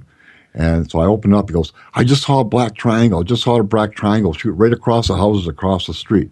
So, I run outside and he points out over the bay and you can see the lights of the craft, and it was hovering out there. So I went in to my apartment and got my binoculars. It's the thing when I say this now and I'll kick myself because I don't have them, but usually I have a pair of binoculars close by, and I just happen to have some close by. And so we went out, and it's like maybe 8 or 9 o'clock in the evening. And so we all went out there, and some of the other neighbors came out, and one of my former foster kids was living with me at the time. He was, in his early mid-20s. Had come to stay with me for a year. And so with the binoculars, we were watching this craft, and the triangle was hovering over the bay for, 30 minutes, 60 minutes. It was just out there for a really long time. This was probably about 4 years ago. And it was out there, and it was really, you could see it. You could see the lights on it. The lights did change color, though, and there were some green lights involved and some red lights. But it definitely was not an aircraft as what the general public knows, because, aircraft that size just don't hover. It was a long distance away from us because it was over the bay, but you could see it with the binoculars, and we all watched it for like 30, 60 minutes. We were passing binoculars back and forth with, some of the kids that lived in the apartment complex, lived in the neighborhood, some other adults. And I was lucky I had binoculars. But yeah, I saw one. But I wouldn't have seen it if Carlos hadn't come and knocked on my door. I was at the computer working on, I think I was working on Coming from Darkness at the time. I was doing an edit on it. But yeah, I've seen one, so I know they're real. I've seen 2. And you'll agree with me when I say this. They are trippy when you see them. They are something different. They are something that you don't know if they're man-made or not. It's just something you just have to take a chance at and just stand up there and say, wow, and just look. I had one a couple thousand feet over top of my house. The entire bottom carriage was lit up like a Christmas tree. And it's pretty amazing when you have that ability to see that, because a lot of people will not get that opportunity. So for the people out there who say, well, why didn't you grab a camera? Why didn't you take a picture? Why didn't you do this? Why didn't you do that? Because you just want to take it all in. You know what I'm saying? As an experiencer, you just want to take it all in. You don't want to rush things. You don't want to push the limits and say, oh, I got to take my eyes off it so I could fiddle with my camera, because you may miss it. Yeah, it'll be gone quick. Sometimes it'll be there for a while, but not very often. Usually it's a glimpse, a minute, 2 minutes, 3 minutes. And by the time you run and grab a camera, pick up your cell phone, which most of them don't have that great of photography ability with a cell phone. Yeah, it's you're gonna lose out on what you could have seen. I say this quite often is, when you see a UFO or a UAP or something unusual, paranormal or whatever it is if you see a UFO up close, like I did when I was a teenager, and that is, you go from believing that they're real to knowing. So, you go from believing that aliens are real and believing that UFOs are real to knowing that they're real. When you become an experiencer, you go from believing to knowing. And that's a whole different matter of perception, and it changes you inside. You're absolutely right. Because you go from believing to knowing. So I think that's a good thing. You still there? Yes, I am. Oh, yes, okay. I thought I lost you. Nope.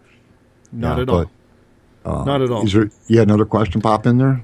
Yeah, what I was going to be asking is, when you had your black triangle sighting, was it lit up? Did it have the 3 little lights on the corners? Was it moving fast? Did it make any sound? I didn't hear any sound. Again, by the time I got outside, it was over the bay. So it was too far for me to really hear a sound. But when he said it flew past, it was like across the street and, a few, probably 100 feet above the houses across the street. And I didn't hear it. Again, I am hard of hearing, but, my foster son Travis didn't hear anything. And so no, it didn't make any sound at all. And they had the lights Ray kind of, it had lights that were moving on it. So you could kind of see it. And it was, you could see the lights were like shifting. They were moving, but they were moving in one line. So they were like changing color. So, if you look at it from a distance and you're just driving by, you go, airplane. But, not all the lights were the color airplanes use. And it was stationary. And it was over the bay for a long time. And if it was an airplane in flight, we wouldn't have been watching it for 30 to 60 minutes. It'd have been gone. It was out there. It was hovering. And you could see it was a triangle by the way the lights were. And you could see the darkness of the craft, when the light, because it was nighttime, but it was summer, so it was kind of like dusky. Right. So you could kind of see the outline of it with the binoculars. You could see that it was a triangular craft. So it was just really, really interesting why it flew over, De Pere, Green Bay, because in its projection path, when it went over De Pere, it would have flew over the next suburb, which was Alloway, and then South Green Bay, before it went over the bay. So, and I think that there's, I don't know if it's Manitowoc or Marinette. And it's one of the cities starts with an M, south of Green Bay. I think some people had reported a triangular sighting in the news. So other people south of us, and that's a good 50, 60 miles, had seen it over the bay. So we weren't the only ones that saw it. We didn't report it, but, there was a report that came out of that city further south of us, after that same night. Right. And the reason why I ask that is because we hear so many stories that these triangles that we are seeing are not alien related. They are the United States Air Force secret black op project, the TR-3B. I agree. So do you think we have that technology to make an aircraft that size hover, be absolutely silent? Yes. And what gives you that notion? When we had the stealth bomber come up, that had been around for quite a few years before it became public. And again, that goes back to what, I'm sure, I guess it was Eric had brought up, whoever was on the Nimitz. Was that Eric? Yeah, Eric. Okay. We talked about security clearances. And when people in the military are working in government projects take that oath, the vast majority take it very seriously. And the stealth fighter was around for quite a long time before it became public. And so for that type of technology to be around now and not be public and have people blowing the whistle on it, most definitely. And it's very possible that, again, we have a incoming president-elect, if the election wasn't fake to begin with, I don't think he's going to be brought in the loop on everything, to be honest with you. I doubt that. But I believe that craft is real. If we have another world war, it's possible that all of a sudden those crafts will become public. It's possible that those crafts will become public at that time if we have I don't know, if it's not a full-blown World War III, some type of global conflict that the U.S. is going to want to say, it's like when we dropped the nuclear bomb. They kind of did it, and then they did their tests and go, don't mess with us, we got the big stick. And it's possible that down the road, these crafts might become that type of a statement where we have this, you guys don't, and this is going to kick your butt. So back down. Does that make sense? I think it does. I think it does totally. We need to be able to keep some things secret. Yeah, absolutely. And, if something happens in a major conflict, whether it's Russia, China, North Korea, or whatever, or something we don't know about yet, if these crafts suddenly become public, it might be either in a war maneuver, and if it's not in a war maneuver, it might be suddenly to go, oh yeah, by the way, we have this advanced technology, and we got a bigger stick, even though they have nuclear weapons. Though that's a pretty big stick by itself. It's real difficult to say. It's possible down the road, and this is just a theory, doesn't mean it's going to happen, that the United States, when and if disclosure comes, depending on how it happens, it's possible the United States could get blamed for a lot of things and be forced off the world stage. And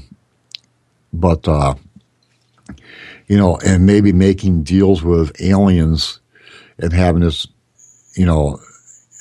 back engineered technology could be a part of it. I think whenever disclosure happens, back engineered technology is going to go public. But you look now at what's coming in the incoming administration, is all energy related, Wall Street, energy related people, and so on and so forth. But I'm not going to pretend to try to figure out what they're up to. I look at it and I think and I ponder, but and as well we should. But you can't lock yourself into an opinion until you're really sure of something. But yeah, I think we have that technology, absolutely, and I think it's a lot more technology than what people realize that we have. Like that, I really believe we have that technology. Yeah, absolutely. And one thing about that technology is we're not going to know about it until maybe 20, 30 years from now when it's obsolete.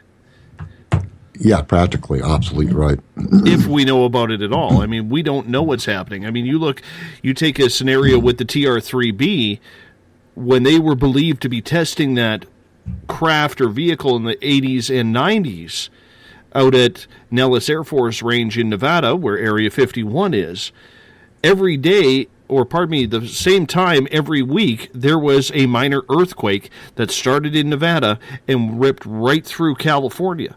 That's how powerful these jet engines are said to be. So it could get over the ocean where nobody would see it. So you do have to wonder if we have that technology that is causing an earthquake from an aircraft. Wow. What else are we hiding? Yeah. And to answer, I think it's Tripping Fool. No, I didn't see anything hanging from the craft. Somebody asked a question in speaker chat. Yeah, that was Trip there. Yeah. Yeah. Because when I had my sighting, it was very much lit up underneath. So he was just asking if it was the same as what I had been seeing. No, I didn't see anything underneath the craft at all. Mm-hmm. So, any more questions popping up in there? Not yet. Let's continue on with the UFO talk. Okay. Actually, I do have. Pardon me. I do have a couple questions. This one comes from Everett. Casper, what do you think of the pseudo documentaries like Mermaids, Evidence Found, and The Santa Secret that take fictional evidence and promote it as true research? Oh, the mermaid thing.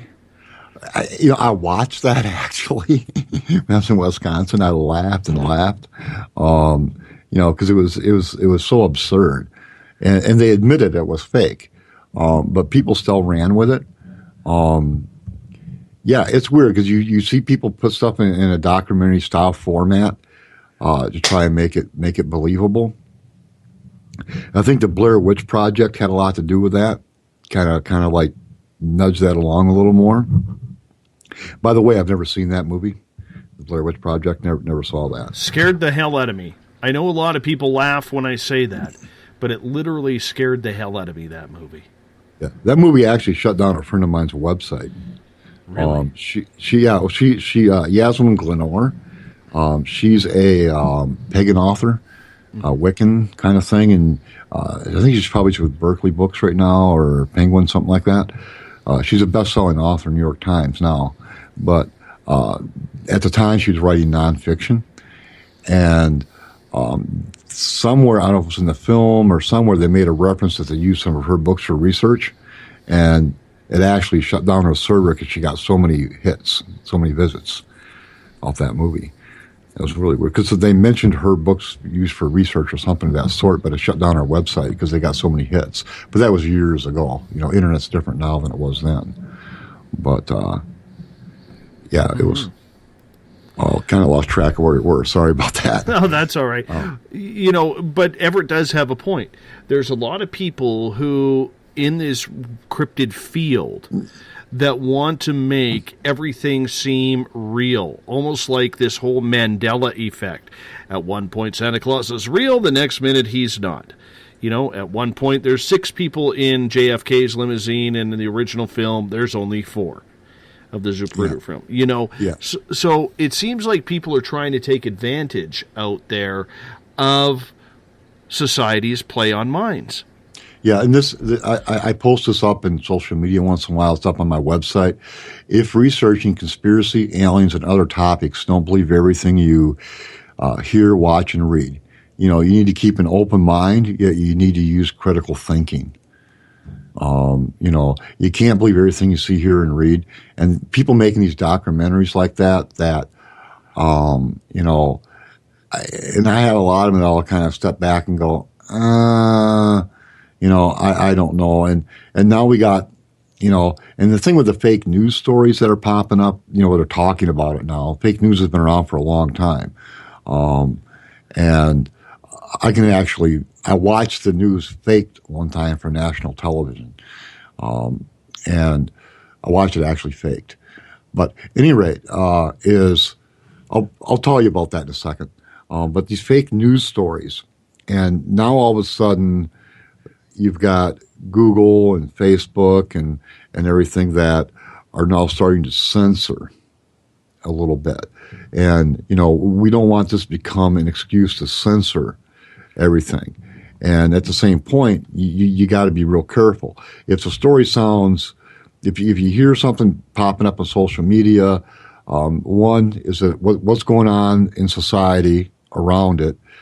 Is there an election going on? Is this a political hit job? It sounds too fantastic to be true. We have this guy standing there who's famous politician and lobbyist and everything else with these cult symbols drawn on his hand, and he pulls for a picture. Please, the guy's too smart for that. There's too much of a risk for it to be circulated. He would never do something like that. It doesn't make sense. His common sense says no. And I worry that these kind of fake news stories, whether it's that, and I'm not going to say what it is because I'm not going to feed it, is, we got to be really careful in whether it's mainstream media or alternative media. Question everything. Stop, take a pause before you jump on a bandwagon, and spend not just a few hours, spend a few days, a couple of weeks analyzing it, looking at it, and go, really think it through before you jump on a bandwagon for something, because we got to be really, really careful. And the problem is that, it's like the boy who cried wolf, is you keep seeing all this stuff popping up. And when something that is true comes up, people are going to brush it off as another fake news story or another fake documentary when it's really not. And that concerns me. That we're going to lose some of that. So, I don't buy everything the mainstream media says. I don't buy a lot of stuff that alternative media says. I know when I went through the L.A. King riots in 1992 in Los Angeles, and it was myself, a friend of mine, Danny, his then girlfriend at the time, one of the neighborhood kids who was getting guitar lessons at the studio from one of the musicians that rehearsed there. I had bought a Guitar Center up in Hollywood, and so it was toward like day 4, the riots were kind of winding down. They were gone. Martial law was kind of being lifted. And we were going through town past the police station where the police came from that had beaten Rodney King. And we were at a T intersection. And this is from me. I'm a witness, okay? And I said I had other people with me in the vehicle. So I wasn't driving, but I was a passenger. And there was a stone wall that was maybe about between knee high and waist high, that, retaining wall that's made of stone. And there's a group of protesters, I hate to say this, but blonde-haired, blue-eyed white people. And this is not to be degrading white people, it's just to describe what they look like. And then they had, in a film production, you'll see lights on these tall tripods that might be 15 feet high. And they had a camera that was like a newsfeed camera from back in that day. Again, this was like in 1992, I believe it was. And they had like a black crepe paper over the call lettering that would say what TV station it was, covering up the call lettering. They actually had it blacked out with some kind of crepe paper. And there were probably 15 to 20 people that were marching and carrying signs in support of the police that had beaten Rodney King. And we were stopped at the T intersection because the traffic light wasn't functioning. And we were stopped by a traffic cop so that people could make a left-hand turn. And so we were stopped and we watched the protesters. We had windows down, it's California. And then this guy goes, okay, we want everybody to back up and we want you to move forward again. We want you to march forward again, but we want you to go up and down and march and chant a little bit more rhythmically, please. So they backed up, did it, backed up, and did it again. We got waved through the intersection, picked up the guitar, got back to my apartment, and for the first time in days, we're actually getting news because we were going through blackouts and stuff because of martial law. They just like cut the lights off on us and cut the power. Boom, bam, throw everybody in darkness. Any rate, and we turned on the TV and we're watching like major networks, and they showed that group of people marching, and they said that I was like 250 people showed up and marched in support of the police. Well, we were at that intersection, and I recognized the people, and there were maybe 15 to 20 people there. They lied. It was faked. I watched them fake it for national TV, and we changed it to another channel. Another network said the same exact thing, almost verbatim, and the third network did the same thing, verbatim. There were 15, 20 people there, and they were saying like 250 people there. They lied. They faked the news. I saw it with my own eyes. And you know, I always believe they fake the news, but when you see them fake it, it's like, man, it's just. And I fully agree with you on that, Casper. But the problem is, the alternative media had a way, and this is something I'm very passionate about. They had a way in order to steal the thunder from the mainstream, to tell the truth and steal the thunder, to be the real eyes, ears, because the role of the media is to be a couple of things. Your job is to be the lawyer. Your job is to be the police officer, the voice, the judge of the people, the jury of the people. You're supposed to remain neutral at all times. Now, when we have the mainstream pulling what, like you said, they pulled, and I believe you on that, the problem that we now have is people were going to the alternative to try and find the true stories behind the news. But the alternative now has shifted gear. They're all about fear-mongering now.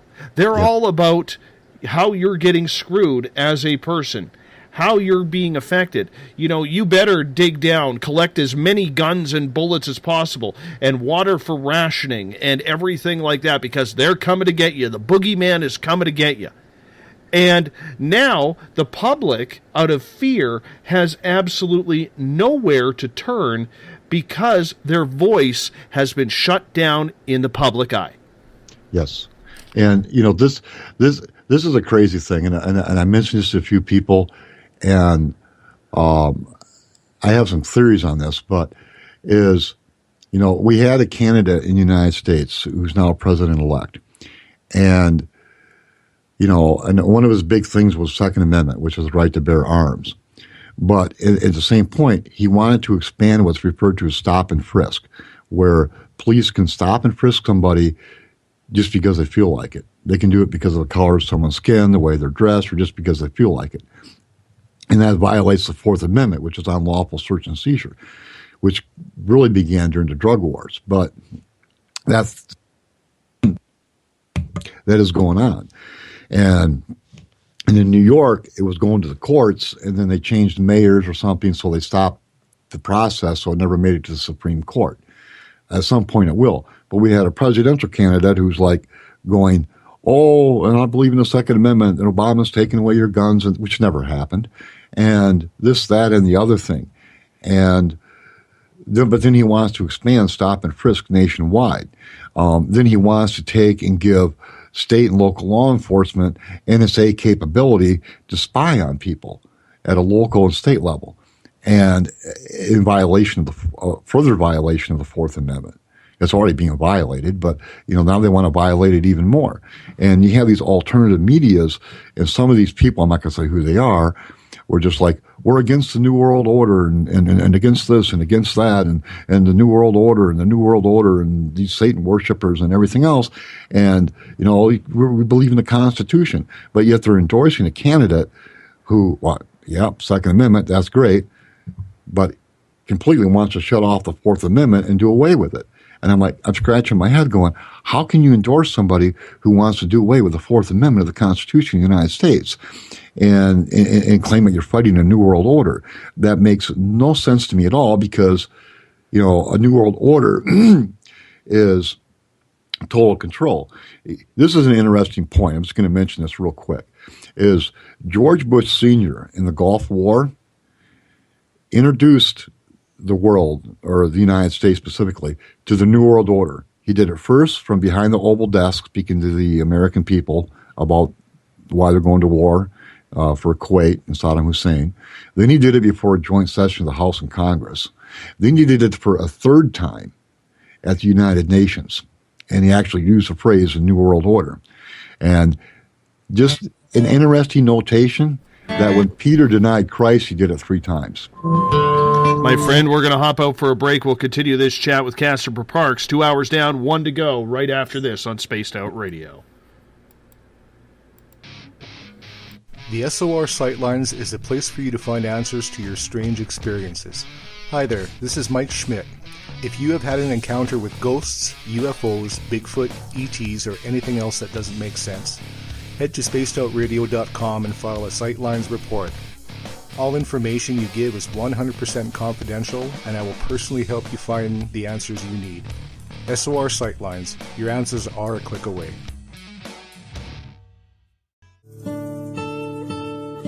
Greetings and salutations, space travelers, from the Chronicles of the Unknown team. What is Chronicles of the Unknown? I keep hearing about this thing. It's a new paranormal reality TV show based right here in beautiful British Columbia, Canada. Follow our team as we uncover claims of activity on the Caribou Gold Rush Trail. You can also follow us here every third Monday, where 2 members of our team will be available to answer your questions. We'll give you some equipment updates and some of our experiences on the road, right here on Spaced Out Radio. Hi there, I'm Butch Witkowski, lead investigator with U4 Cop. On the final Monday of every month, you can listen to me and host Dave Scott on Spaced Out Radio's Strange Days. We're going to get to the heart of the matter when it comes to what's happening out there. People are seeing and experiencing things from ET contact to Bigfoot, and I want to hear about it. Your experiences are what we investigators need to help solve these unknown mysteries. So tune in at spacedoutradio.com to the final Monday of every month from Butch Witkowski's Strange Days. Visit purpleplates.com today. For over 40 years, the Purple Energy Plates have been delivering amazing results for their many customers. Inspired by the great genius Nikola Tesla, the harmony, healing, and energetic effects of the plates have proven over and over to be beneficial and often miraculous to thousands of customers. With their money-back guarantee and the many benefits, how can you afford not to get one? Check their site for daily specials and choose from their many energy products. You won't be sorry. Visit them today at purpleplates.com for mind, body, and spirit, and expect a miracle. This is your medium, Joanna, from Spaced Out Weekend, 2 mediums and a large. I would love it if you would come and join us with host James Tyson every other Sunday on Spaced Out Weekend. Together, we will take your calls and your questions live. Our goal is to provide you with a positive outlook on deep questions that you may have. Questions regarding love, relationships, money, or whatever else is on your mind. Come and check us out at spacedoutradio.com. Have you checked out the SOR Spacewire at spacedoutradio.com yet? Every day we post the latest stories regarding the weird, strange, and completely unbelievable. From cryptid and UFO sightings to the conspiracy world, we tackle it all. Hi there, I'm Eric Markham, Space Out Radio's news director for the SOR Space Wire. And if you have a story, I want to hear it. Email me at news@spaceoutradio.com. Patrolling the Pacific Northwest, we are always on the lookout for the strange and unassuming stories that real people are experiencing. Hi, I'm Vincent Zunza from Pacific North Weird. Me and Alexandra Sullivan have teamed to bring to you those odd stories that never seem to make it into the mainstream. Stories so weird that will leave you scratching your head wondering, is this real? It's as real as it gets with Pacific North Weird. You can watch our videos right here at spacedoutradio.com. Become more intimate and interactive with Spaced Out Radio. Join our Space Travelers Club with your new membership. For $5 a month, we'll provide you with special access to the website, monthly prize draws from books to psychic readings, along with monthly newsletter, private interviews, and more. Sign up today to be part of Spaced Out Radio's experience. Every month on Spaced Out Radio, we look into the deep and dark reports of cryptids roaming around the world with me, Rob Morphy from Cryptopia.us. I would love it if you would join me and host Dave Scott as we delve into the most arcane stories and reports regarding creatures of the unknown. My job is to hunt down the details and bring the evidence forward to you. These aren't your regular Bigfoot stories I'm talking about either. You can find out more about crypto history at spacedoutradio.com. Looking for a place to advertise at a very reasonable cost? Look no further than Spaced Out Radio. SpacedOutRadio.com has an advertising tab that you can click to check out our daily, weekly, and monthly packages to play on the radio, or our website including social media. From commercial spots to banners, we have it all. Check out our competitive pricing today.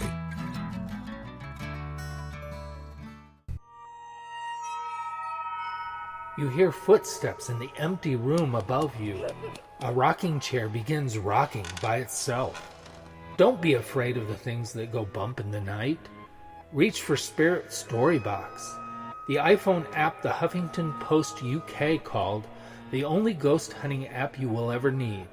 Spirit Storybox. The spirits are telling their stories. Are you listening? Strange creatures lurking in the night, the sounds of wood knocking in the forest, odd happenings right out of a fictional world. These are the reports I love.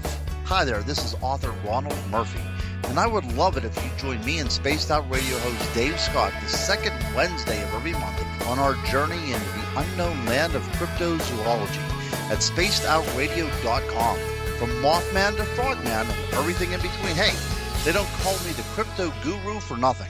Did you know that Spaced Out Radio runs 7 days a week? Hi, it's James Tyson from Spaced Out Weekend.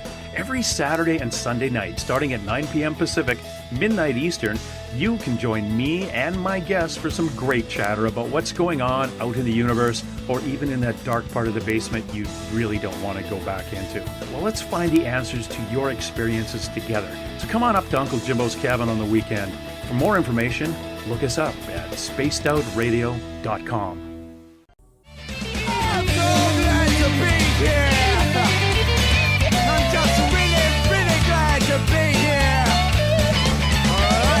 Would you like to connect with us on Spaced Out Radio? Head to spacedoutradio.com to check out the latest shows, guests, and sponsors.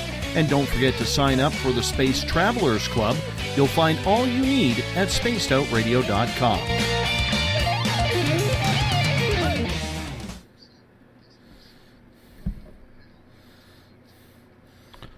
Welcome back to the final hour of Space Out Radio tonight. I am your host, Dave Scott. Good to have you along for the ride. Tomorrow night on the show, Vanessa Hogel will join us. We are going to talk everything paranormal.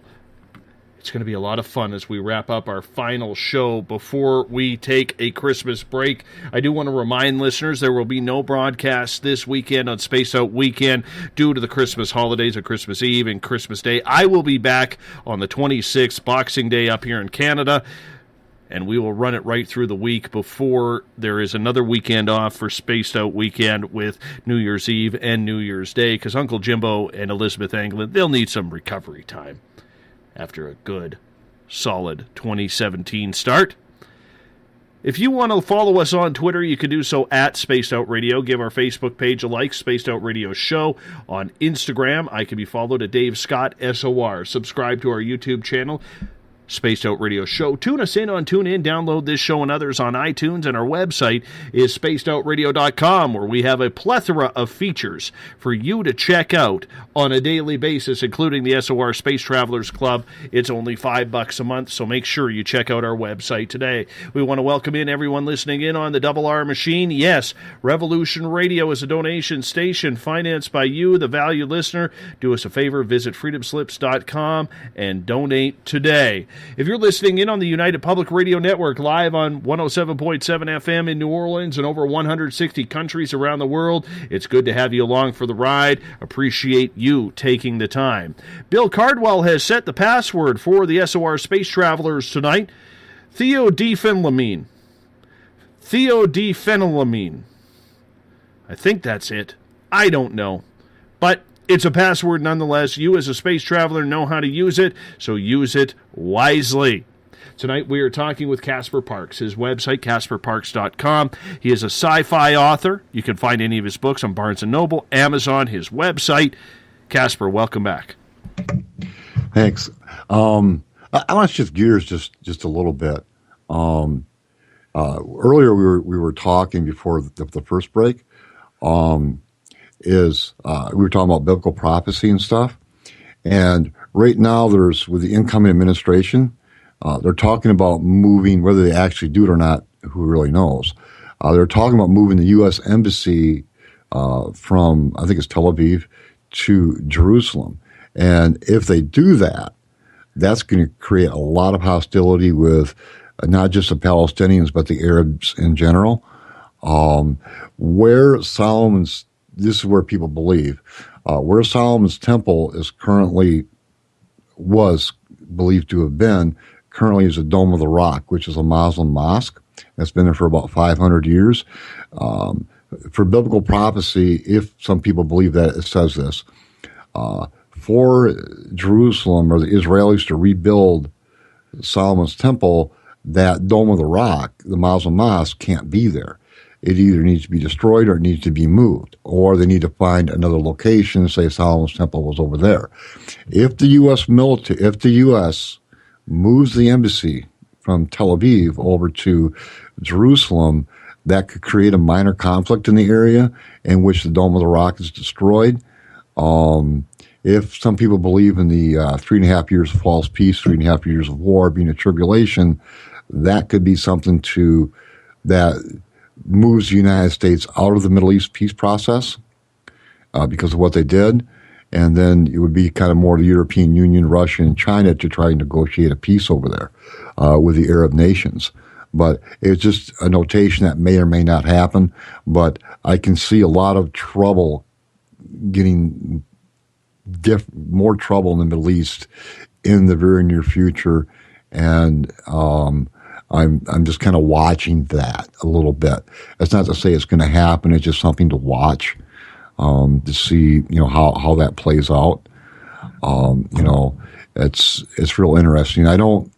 I believe that the United States is going to pull back from world affairs, and that the United States is at some point in time, whether it's in 2 years or 4 years or 8 years, or 10 years or whatever, that the United States is going to pull back off the world stage, and we are going to have to for a time of healing because of the corruption between corporations and politics and the government has gotten so severe and so bad.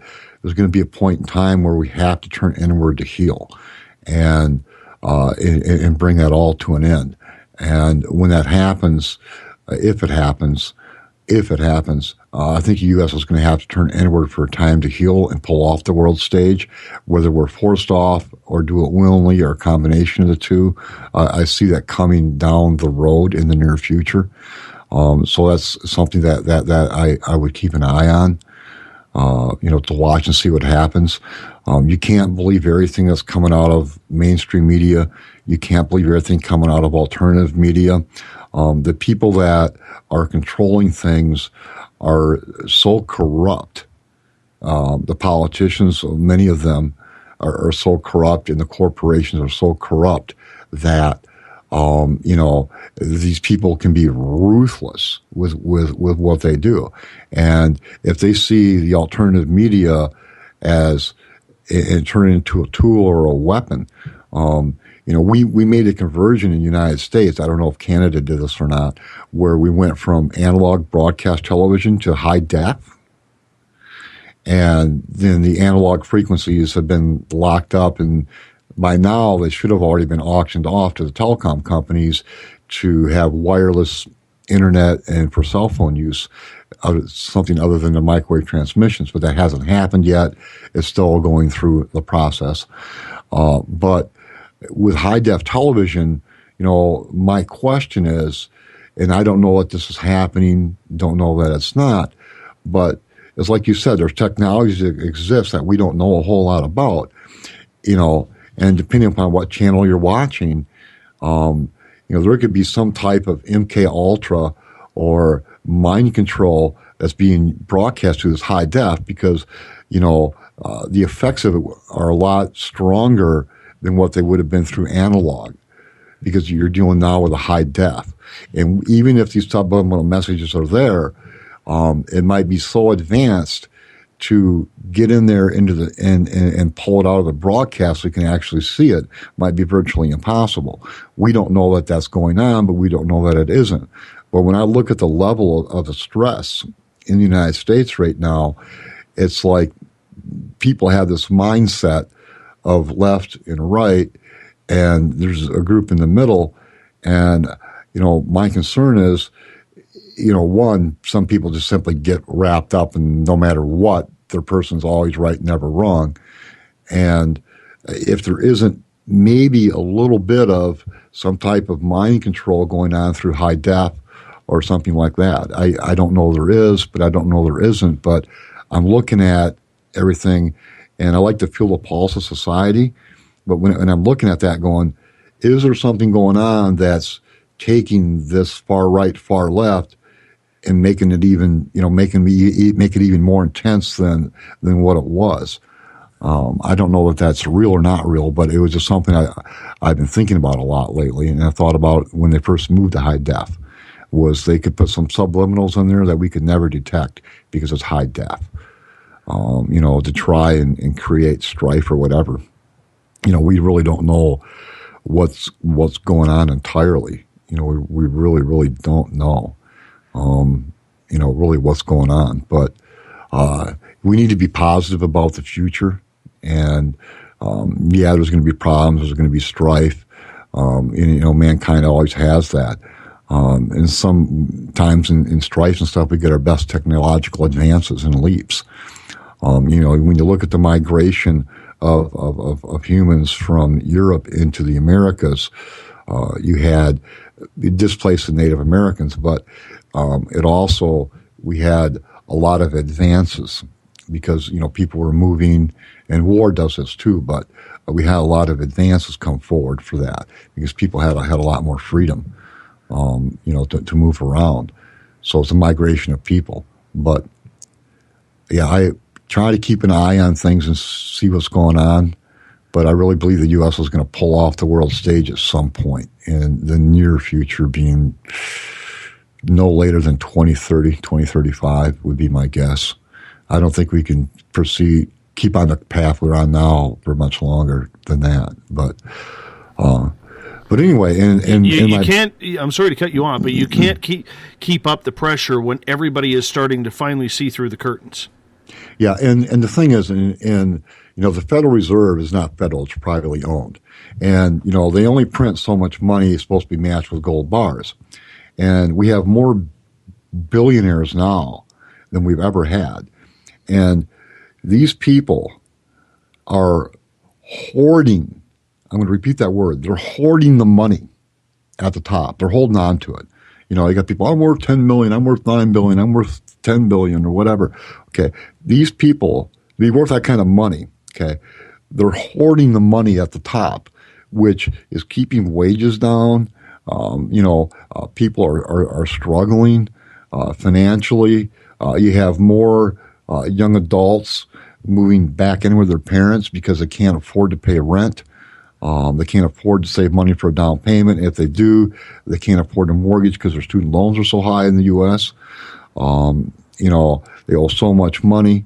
And, as long as this money is being hoarded at the top, the bottom is going to continue suffering. And if they start printing more money, you're going to have inflation, you're going to have, huge deficits and everything else. Of course, more people are being born, so there's more money that needs to be circulating around. But they can't keep hoarding all this money. Not that I think we can live without money as a currency. I'm not saying go electronic. I'm not saying that at all. I think it would be a bad idea. But as long as they keep hoarding all this money at the top, the whole bottom is going to continue suffering. And whether it's alternative media or mainstream media, they keep pointing the finger all around. Back in the 70s, I recall, toward my latter high school years, where the rising cost of healthcare was brought up, and the hospitals and doctors were blaming the insurance companies for not paying the bills. And the insurance companies were blaming the hospitals for charging too much money. And then in the 80s it started hitting, they turned around and started blaming the consumers or the people for not paying their medical bills. So they turned around and started blaming each other. They started blaming everybody else, the general population. And I think that's where we're at. We're going to see that again in the near future, where they start blaming the general population for things when it's really not. When it's really not. But disclosure could change a lot. I mean, we would have free energy possibly. When I look at all the incoming administration, have all these fossil fuel people and the Wall Street people and everything coming in, it gives me pause to go, well, if we're about to have disclosure, why are they putting those people there? But, if we're about to have disclosure, the energy people are going to want to be in a position to control the new energy that comes up. Does that make sense? So they're in control of it for monetary gain. If there's going to be a shift in how energy is, but I don't see that. I think you're going to see more fossil fuel stuff in the U.S., unfortunately. But I think that electrogravitic energy or something of that sort is real. I think it exists. And I think that, we're at a point, if a technology were released where somebody could take a pole that's maybe 5 or 6 feet tall, plant it in their backyard, it pulls the energy out of the atmosphere, from the magnetic field of the earth, wired into their fuse boxes and power their houses. I think that technology does exist. How far advanced it is to the point where you can do what I said. But I think that we could be really close to that if we're not there already. And that is, if it is there, it could be being suppressed because they don't want to lose control. Because you get free energy, you lose a lot of control. And with disclosure and UFOs and aliens, people are going to go, well, how are these crafts being powered? And that, opens Pandora's box on free energy, I think, in my opinion. Well, let me ask you this, because when John Podesta signed on to run Hillary's campaign for the presidential nomination, one of the things that he was very adamant about was disclosure. He went about it on Twitter. He was literally tweeting reporters, why didn't you ask her about extraterrestrials and UFOs? Why didn't you ask her about disclosure? And Hillary even said, John won't get off this whole disclosure item. Yeah. Now, when Trump gets in, through the whole campaign, he hasn't convinced or talked once about disclosure. The media dropped the ball on disclosure, as far as I'm concerned, which was absolutely disgusting because it is a huge topic. It is the second biggest topic for mankind next to Christ himself coming down from the heavens, in my opinion. And so now that Trump is president-elect, do you think that he has any concern whatsoever about disclosure? Do you think he would be someone who would take the time to even look into it? No, and there's a video that's around where somebody's asking him about disclosure when he's signing autographs during the campaign, and they were pressing him on it, and he totally ignored the person as if he wasn't even there. Also, interesting notation is that, anything Clinton, Podesta, anybody else did, he attacked him, he mocked him, made fun of him, everything else, but never once did Trump mock or poke fun or anything about Podesta or Hillary Clinton in disclosure. Never brought up. Attacked everything else. Never touched disclosure, even though it was out there on Twitter, like you said. And, another thing that people need to understand is, as soon as I heard this email dump of 30,000 emails, my first question, and I go back to where I was question everything. Why now? Is it politically motivated? Is it financially motivated? What's the motivation behind this? And what's going on? And, when you're talking about that many emails being leaked by an alleged unknown source, which we now say was the Russians, but who's to say emails weren't added into it that were fake, emails were altered, or emails were taken away? We have no idea who had those emails and gave them to WikiLeaks, and what was done in the interim between hacking them and providing them to WikiLeaks. We have no idea if stuff was added or taken away. And we know that in the past, that people have been people who are pushing for disclosure, and Podesta was in this position, okay, to really push heavily for it. In the past, we have seen people that have been demonized to shut them down. And when you come up with everything that went on with that afterwards, and it's finally now starting to run its course, I'm very grateful it's run its course, when I saw that, my first thought was, I've seen this exact demonization goal on people who are too close to the truth or in a position to push for it. And Canada's lucky you guys have Paul Hellyer. I've listened to him. And I will tell you this: barely any Canadian recognizes Paul Hellyer. His generation was 50 years ago in politics, and people today really don't know what he stands for or what he's about. It is truly sad.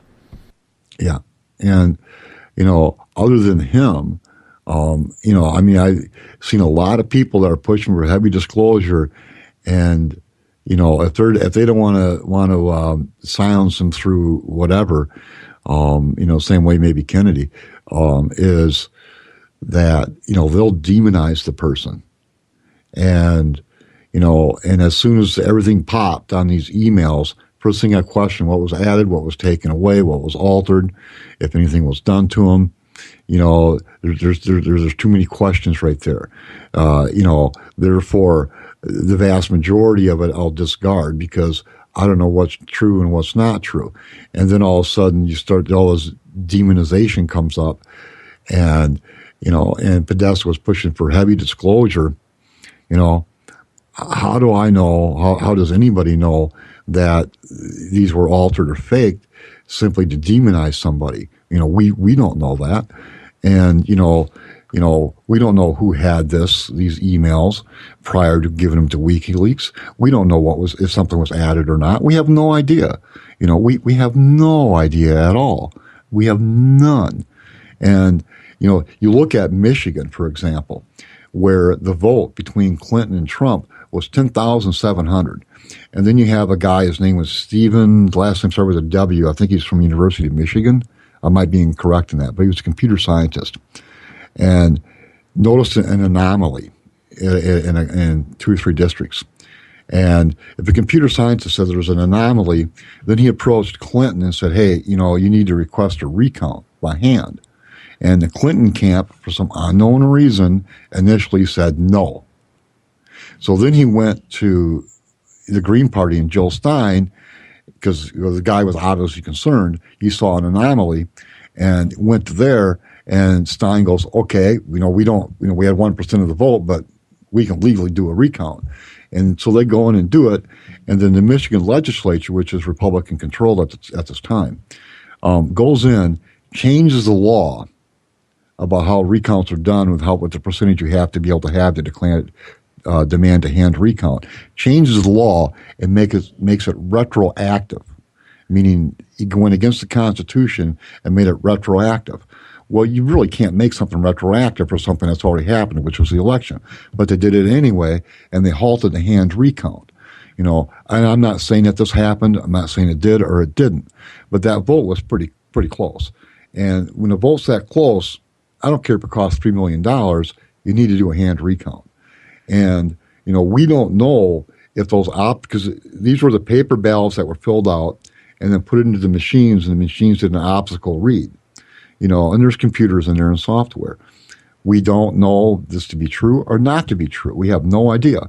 And this is why the Steinkamp was real careful when they said, we're not accusing anybody of any wrongdoing. We just need to verify with a hand recount with what the machines did, because the machines are old and so on and so forth. And they made sure they said they weren't accusing anybody. And it's possible, if you're a computer software writer, to create a program that'll take for every 30 votes for this party, 2 flip to the other party. And for every 5 votes for a third party goes, 1 vote goes over to the other party. And then after it's done doing all the counting and rigging the machine, that the software will turn around and eat itself, basically destroy the evidence that it was there. That's why they wanted the hand recount, but the Michigan legislature changed the law, made it retroactive, which locked Jill Stein out of a hand recount. And, we have no idea if there was that kind of software in the machine or not. We don't know there was. We don't know there wasn't. But when a computer scientist from Michigan State University of Michigan said, and I believe that's where he was from, I spotted an anomaly and we need to look at this. I think we need to look at it. But again, it was puzzling that Clinton turned him down and didn't pursue it. That's kind of puzzling as well. So, but who really knows what's going to unfold over the next 4 years here in the United States? I mean, we'll get through it, and I think that people in the United States are, especially with the internet now and podcasts like this one and other ones, where the Canadians, being the people, and the people of the United States, we're interacting more now than what we ever did. And I think that is a good, positive thing. That we're interacting, through podcasts and on the internet now more than we ever have. And I have a number of followers from Canada.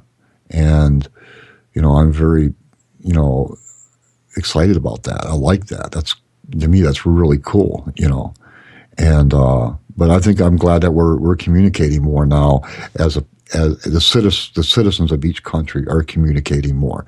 And I think that's a good thing because, we can look at Canada and look at the, how healthcare is and other things and go, kind of see where the lies have been, because down here in the United States, we've been pumped a lot of lies about the Canadian healthcare system, which simply aren't true. And I don't want to say fake news on that. It's just straight out lies. And, and by communicating, it works good. I think we need to communicate more and we need to continue down that path. I think it's a good path, to be on. When disclosure happens, I think we're going to see a lot of turmoil in the Middle East.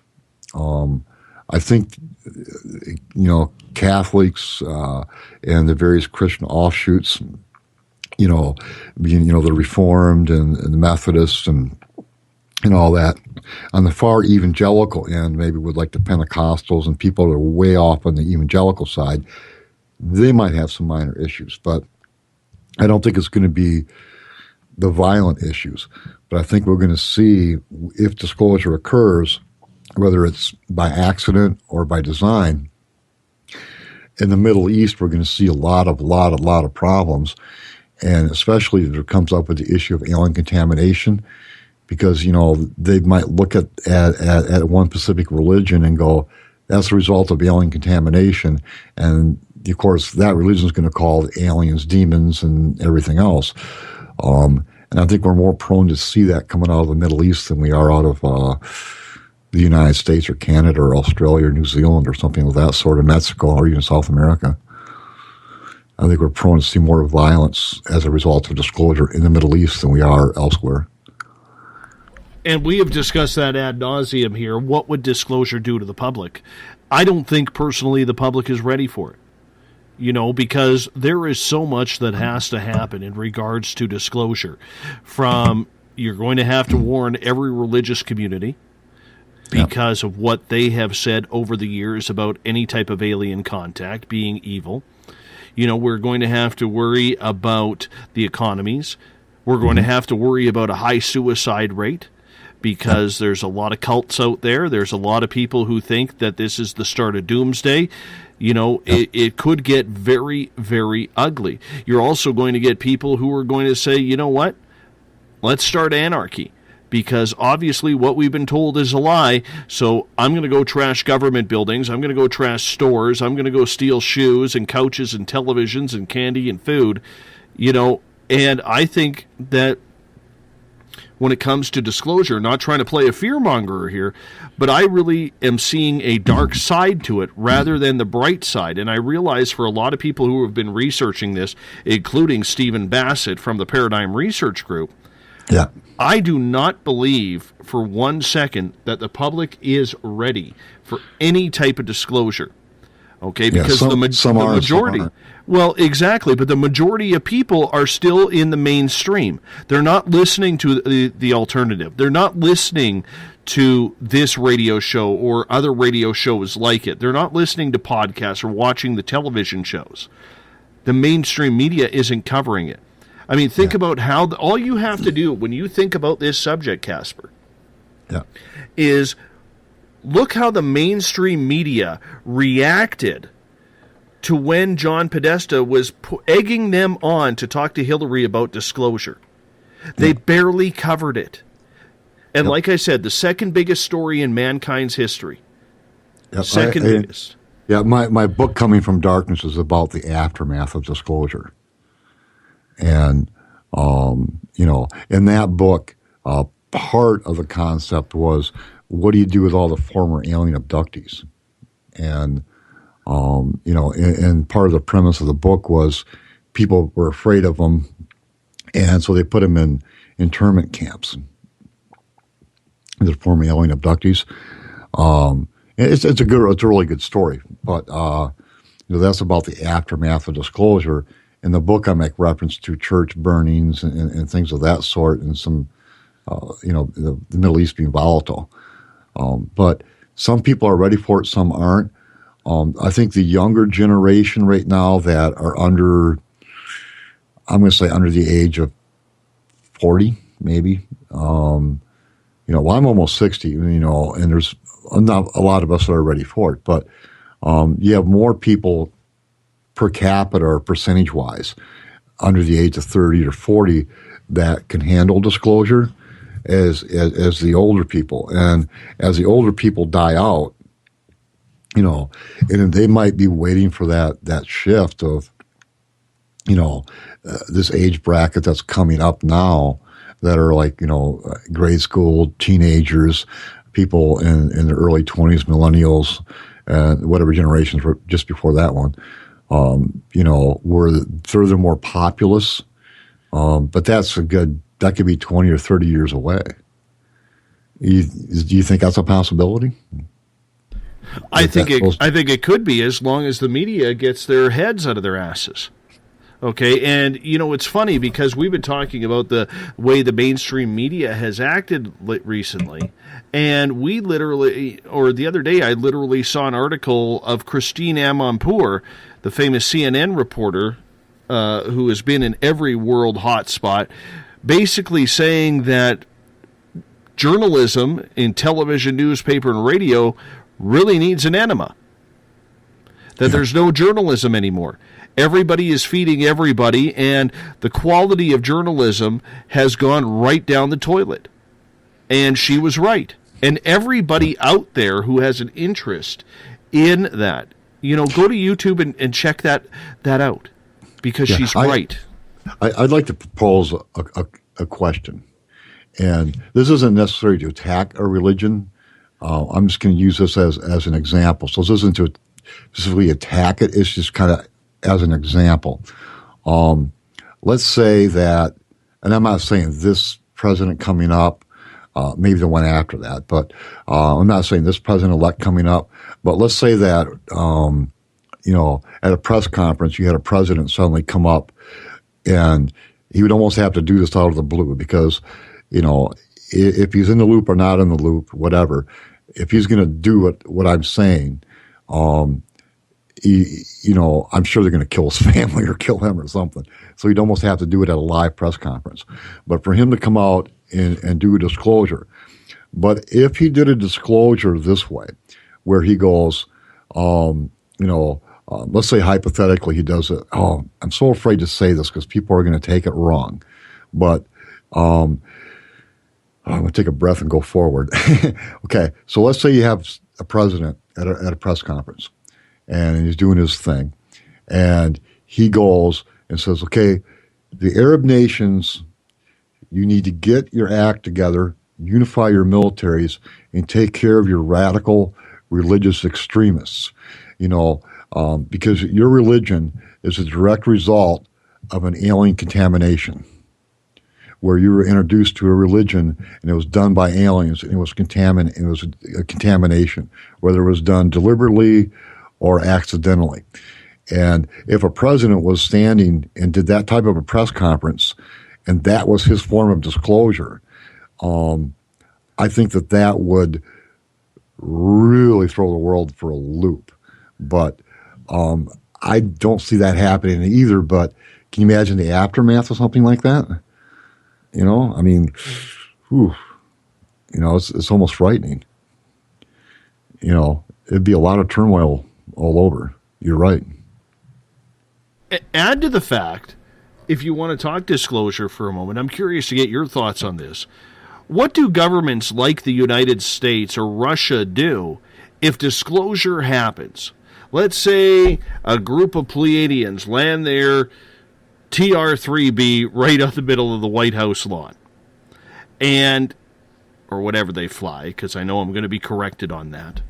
Okay, they land their spaceship right on the White House lawn, and they walk into the White House, meet with President-elect Trump or Obama, whoever is in at that time, and they say, we're here to officially say we are real. What happens then to all of the secrets that have been happening? Now you're going to have a potential situation with a bunch of pissed off citizens, especially those who have been taken and not been treated very well. And they're going to demand, whether they rush Area 51, whether they rush the White House or Congress or their local government legislature, they are going to be some pissed off that their government knew about this going back to Eisenhower and Hoover, and that their government let them down. Oh, yeah. I mean, you have to look at, actually, hold on. It's going to take me 1 minute to find it. Sorry about that. Give me just a second here to pull it up. Okay. All right. In July 16th, 1969, NASA introduced Title 14, Section 1211, and the Code of Federal Regulations, which was a summon boards an alien spacecraft or has contact with extraterrestrial. They can be quarantined that even a court order can't break. Now, in 1992, that law was rescinded, but it's not to say they couldn't reinstate it. That's why I use that law for Incoming from Darkness. But I don't think we're going to have Pleiadians land on the White House, but I understand what you're saying. But let's say, for example, that we get disclosure, it doesn't come from the government, and it's found out that the United States has secret deals with the Greys. And even though the Russians and Chinese were aware of it, of those deals. The U.S. is going to have a lot to answer for. That could cause the U.S. to pull back into isolation. They could be ostracized, to pull back. If there is a type of agreement with the Greys that the U.S. government had, and they're breaking that agreement now or pulling away because they felt that they were taken advantage of or lied to or whatever. When we get disclosure, the planet is not going to be united under one government. And, what we're seeing now, whether it's the New World Order that Bush Sr. talked about or the corporate order that we're seeing take more and more control of the world, at some point, we need to be together as a people on the planet, but it's how we come together. We don't want this New World Order where everything's being controlled. And if everybody is standing here and, right now we got the NSA monitoring everything everybody's doing, and other governments, and I don't know about the Canadians so much, but I think they are too, in Europe and all over the world are monitoring all their citizens. Let's say they bring in the biochip or skin tattoo, that's a permanent thing. Who's to say that there's not like some type of council in a city in space or something, and the gray aliens look back and go, look at the people of the Earth. They're taking this biochip or this skin tattoo. They're monitoring everything they're doing. Again, the Greys are telepathic. Some say they're a hive mind, and that they're not saying, look, they're evolving toward a hive mind. Therefore, the Earth and her inhabitants are ours. And I think that's a possible conflict that could be going on. But when we get disclosure, I think the aliens they might be coming and going to a small degree off the planet, but we're going to have to be really careful with who we're talking to because, again, we don't know if we have one alien race saying one thing. My question is, well, I want to go out there and talk to these other alien races. I want to know what they have to say, not just what you have to say. I want to hear from everybody. And when we get disclosure, that is something that we need to look at, I think, in my opinion, is we need to put the brakes on real quick, go, nice to meet you, Mr. Gray Alien. That's great. We want to hear what these other people have to say, this other alien race, this alien race, this alien race, and so on. And we want to get a better understanding of what's going on out there overall. And, we have to keep in mind, if you're traveling at the speed of light, you might be able to navigate time as well. And when a species steps off a world, they might get locked into, this is the time frame you have to come in and out of. So you're not messing with their timeline, if that makes sense. Well, Lori brings up an interesting question here in the Spaced Out Radio chat room on Spreaker. She is saying, what happens if the U.S. sides with one set of alien races and, say, a country like Russia or China sides with another? Damn good question. That's a possibility. That's a really strong possibility. And, it's really, really, really difficult to say. It's possible. It's very, very, very possible. And again, the one rumor at one time was 70 alien races coming or going. And then you'll hear it's 100. Then you hear it's 20. Then you hear it's 3 or 4. So we really don't know exactly what it is. Although there is something going on, we have to be open-minded. But I wouldn't lock myself into one specific theory or not, like some people do. You have to be open-minded, but you need to question everything. But what you said is true. What happens if the Russian and Chinese and the Arabs go, okay, we're with this alien race, and the United States, Canada, Australia, New Zealand, and South America and Mexico go, okay, we're going to be with this alien race over here. Wow, that'd make a good TV series, It actually or a good Monday Night Football matchup. Oh, yeah, definitely. And that's a very possible scenario. Who asked that question, by the way? Who was that? That was Lori. Lori, that's a very good question. I'm glad that it's showing some creative thinking and some being able to analyze and to think things through. Because again, like I said, we can't accept everything that everybody tells us, whether it's mainstream media or alternative. You always have to think things through, use critical thinking.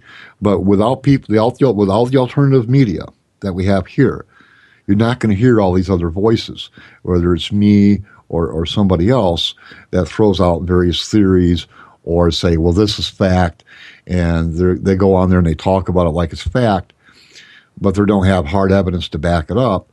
That doesn't mean you shouldn't listen to them, but and when something happens down the road, whether it's 5 years or a year or 10 years, you're in a better position, having heard all these various people talk, to go, okay, this person was right about this, they're wrong about that.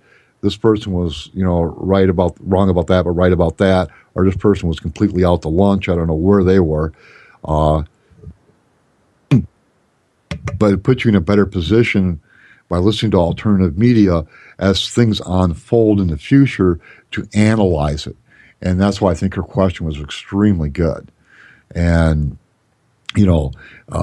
that's where alternative media comes in, is to be able to have all these voices that you have on your show and other ones like it for people to listen to. And like I said, some of these people I listen to them and I'm going, I don't know. And some people I go, well, sounds pretty plausible, and but to keep it all in mind, and as things unfold down the road,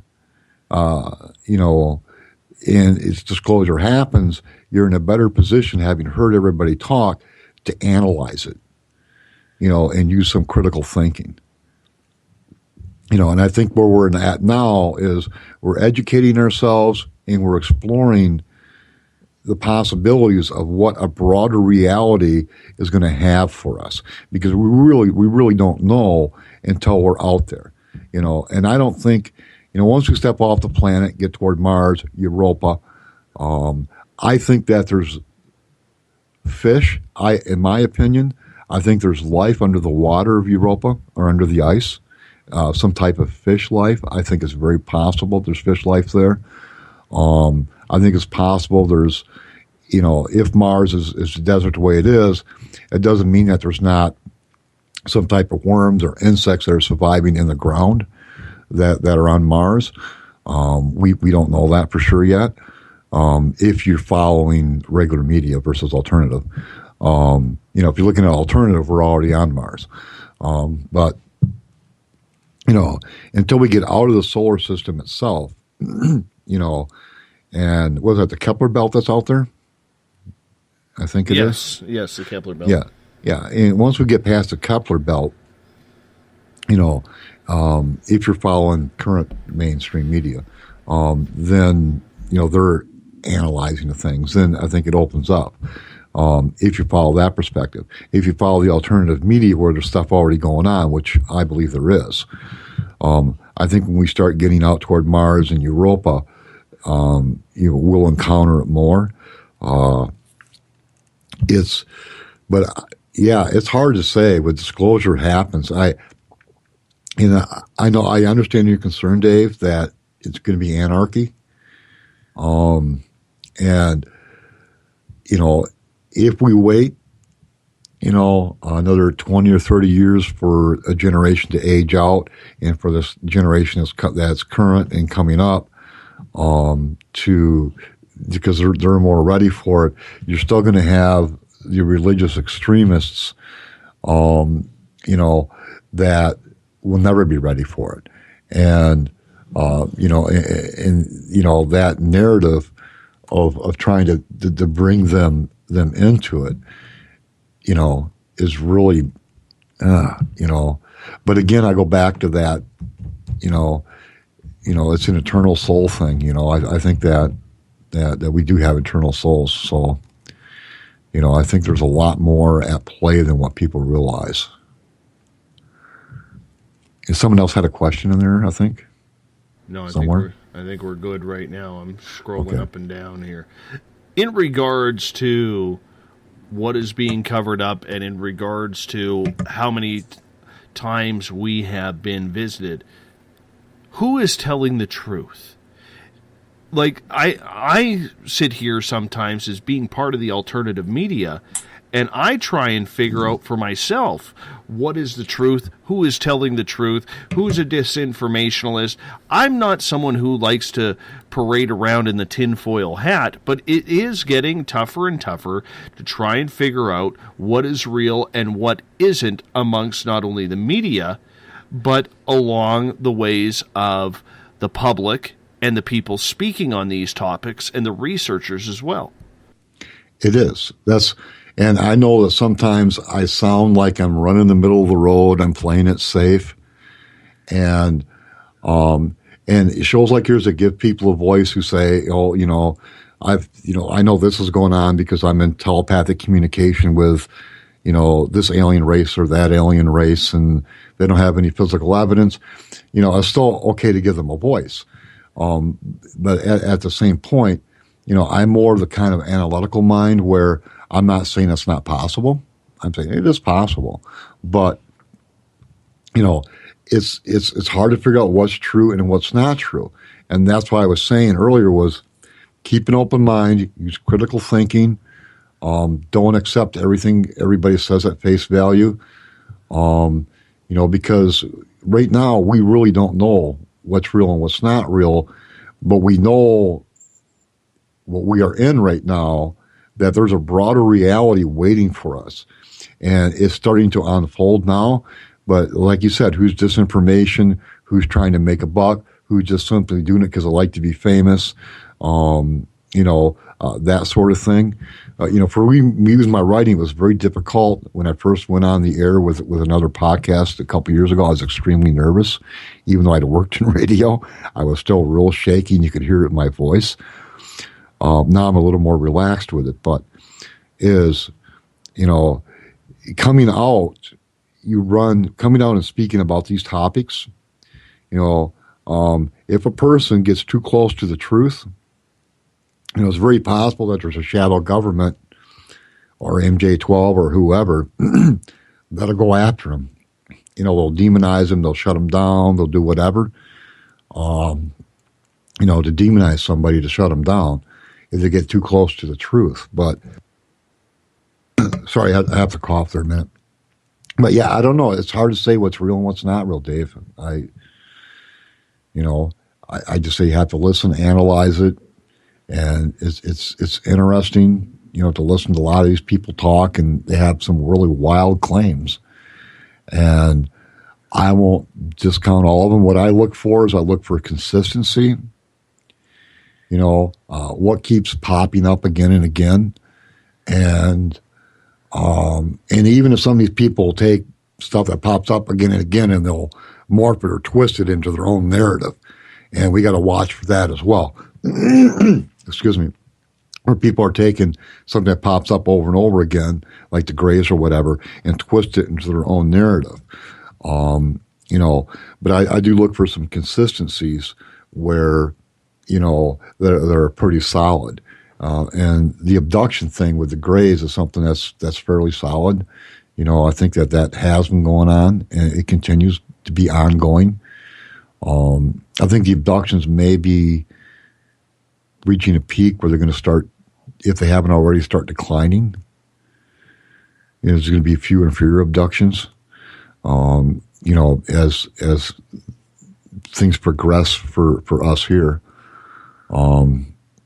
it's possible. But I don't know what to tell you, Dave. It's hard to figure out what's real and what's not real. I agree with you.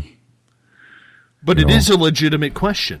Oh, yeah, it is. And the sad part about it is, Casper, it shouldn't be a question. It shouldn't be a question whatsoever if the media did their damn job properly, whether it's the alternative or whether it is the mainstream. And this fear-mongering that is going on, and this doom and gloom that is going on, it's only making people more paranoid. And let's face it, as being an outsider to the United States, when the U.S. gets paranoid, the rest of the world gets a little shaky, especially your neighbors to the north here. Because, I wrote a blog on one of my friends' Facebook pages the other day, because a lot of times us being Canadian, we'll hear the fact of, well, this doesn't concern you guys to the north. You have no voting power. You have no say. Well, you know what? We do. We may not have a voting right, but you have to realize everything you guys do affects what happens up here. Oh, yeah. Gas prices, food prices, travel prices, Yep. Everything. Yep. So, and, it's like we used to be able to come and, if I wanted to go see someone play a show in Toronto, I didn't need a passport. Now I do. It used to be my driver's license was good enough. And it isn't anymore. But you're right. Even something as small as that, well, actually, it's not small, but everything we do here affects Canada. It also affects Mexico, South America. It affects the whole world, but it especially affects Canada. The United States and Canada, our relationship is a lot closer and intertwined than I think a lot of people really Canadians realize it, but I don't think the people in the United States realize it. You're absolutely right. We don't. A lot of people down here do not. Exactly. And let's just remember that the whole Americans having to bring their passports to get across the Canadian border all came about because an American senator under George Bush, a Republican senator, blamed Canada for the terrorists of 9/11 crossing the border into the United States and said it was our fault.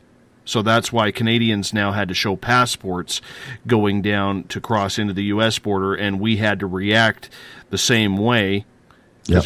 And then they cried foul that we were actually making Americans show their passports at the Canadian border. But I'm still trying to figure out if it's an American border crossing guard who allowed the terrorists in, how that's Canada's fault. It's not Canada's fault, and at all. It even say something like that is ludicrous.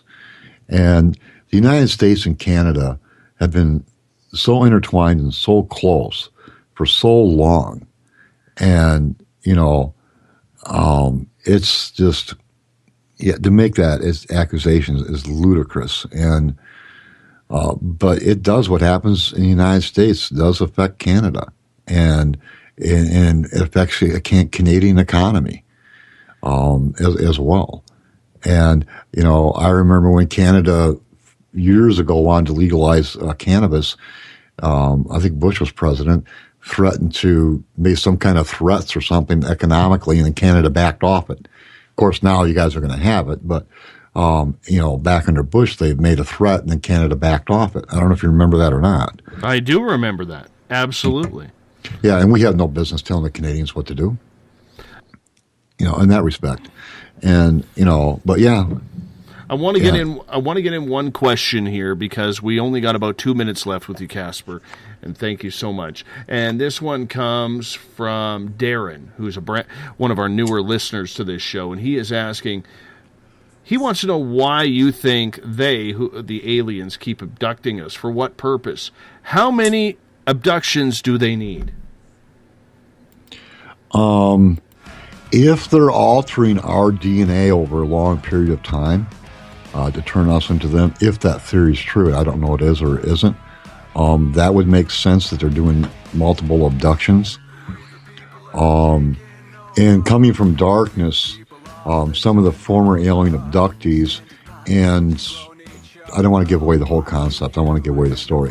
But are programmed to complete certain missions and coming from darkness. I don't know. I'm not saying that's a true thing. That's just something I put in the story. But, I think if, they're trying to turn us into them, that would explain a lot of the abductions. It could just be simple research, versus trying to turn us into them. It could just simply be genetic research. At the point where we step into the heavens, I'll write about this in ages past, that when the human race that's on a planet steps into the heavens, the abductions and all the scientific experiments have to come to an end. When disclosure happens, all those abductions and everything else have to come to an end. That's what I'm saying. I think in the near future we're going to be seeing that taper off. I think it'll still go on, but I think you're going to start seeing it taper off. It's possible, or it could increase because they get worried their time's running out. Because as soon as we step into space, it's over. My friend, I got to cut you off here because I got to clean this thing up. You hold on for a moment here while I wrap things up. If you're listening in on the Spaced Out Radio side, you are listening to Mr. Ron Bumblefoot Thal, lead guitarist of Art of Anarchy, former lead of Guns N' Roses. He is the official music of this show. He brings us in and takes us out of every Spaced Out Radio program. You can find more info on him on our website. If you want to hear this show again, you can tune in to our YouTube channel, Spaced Out Radio Show. Tune it in on TuneIn and download this show and others on iTunes. Tomorrow night, we're going back into the paranormal. Vanessa Hogel will join us. I hope you do as well. Remember, do me a favor, SOR listeners. Tell a friend. Tweet it out. Share our posts on Facebook. That's how we're going to grow. To all of you, have a good night. I will talk to you in exactly 21 hours from now. I'm looking forward to it. I hope you are too. See you later.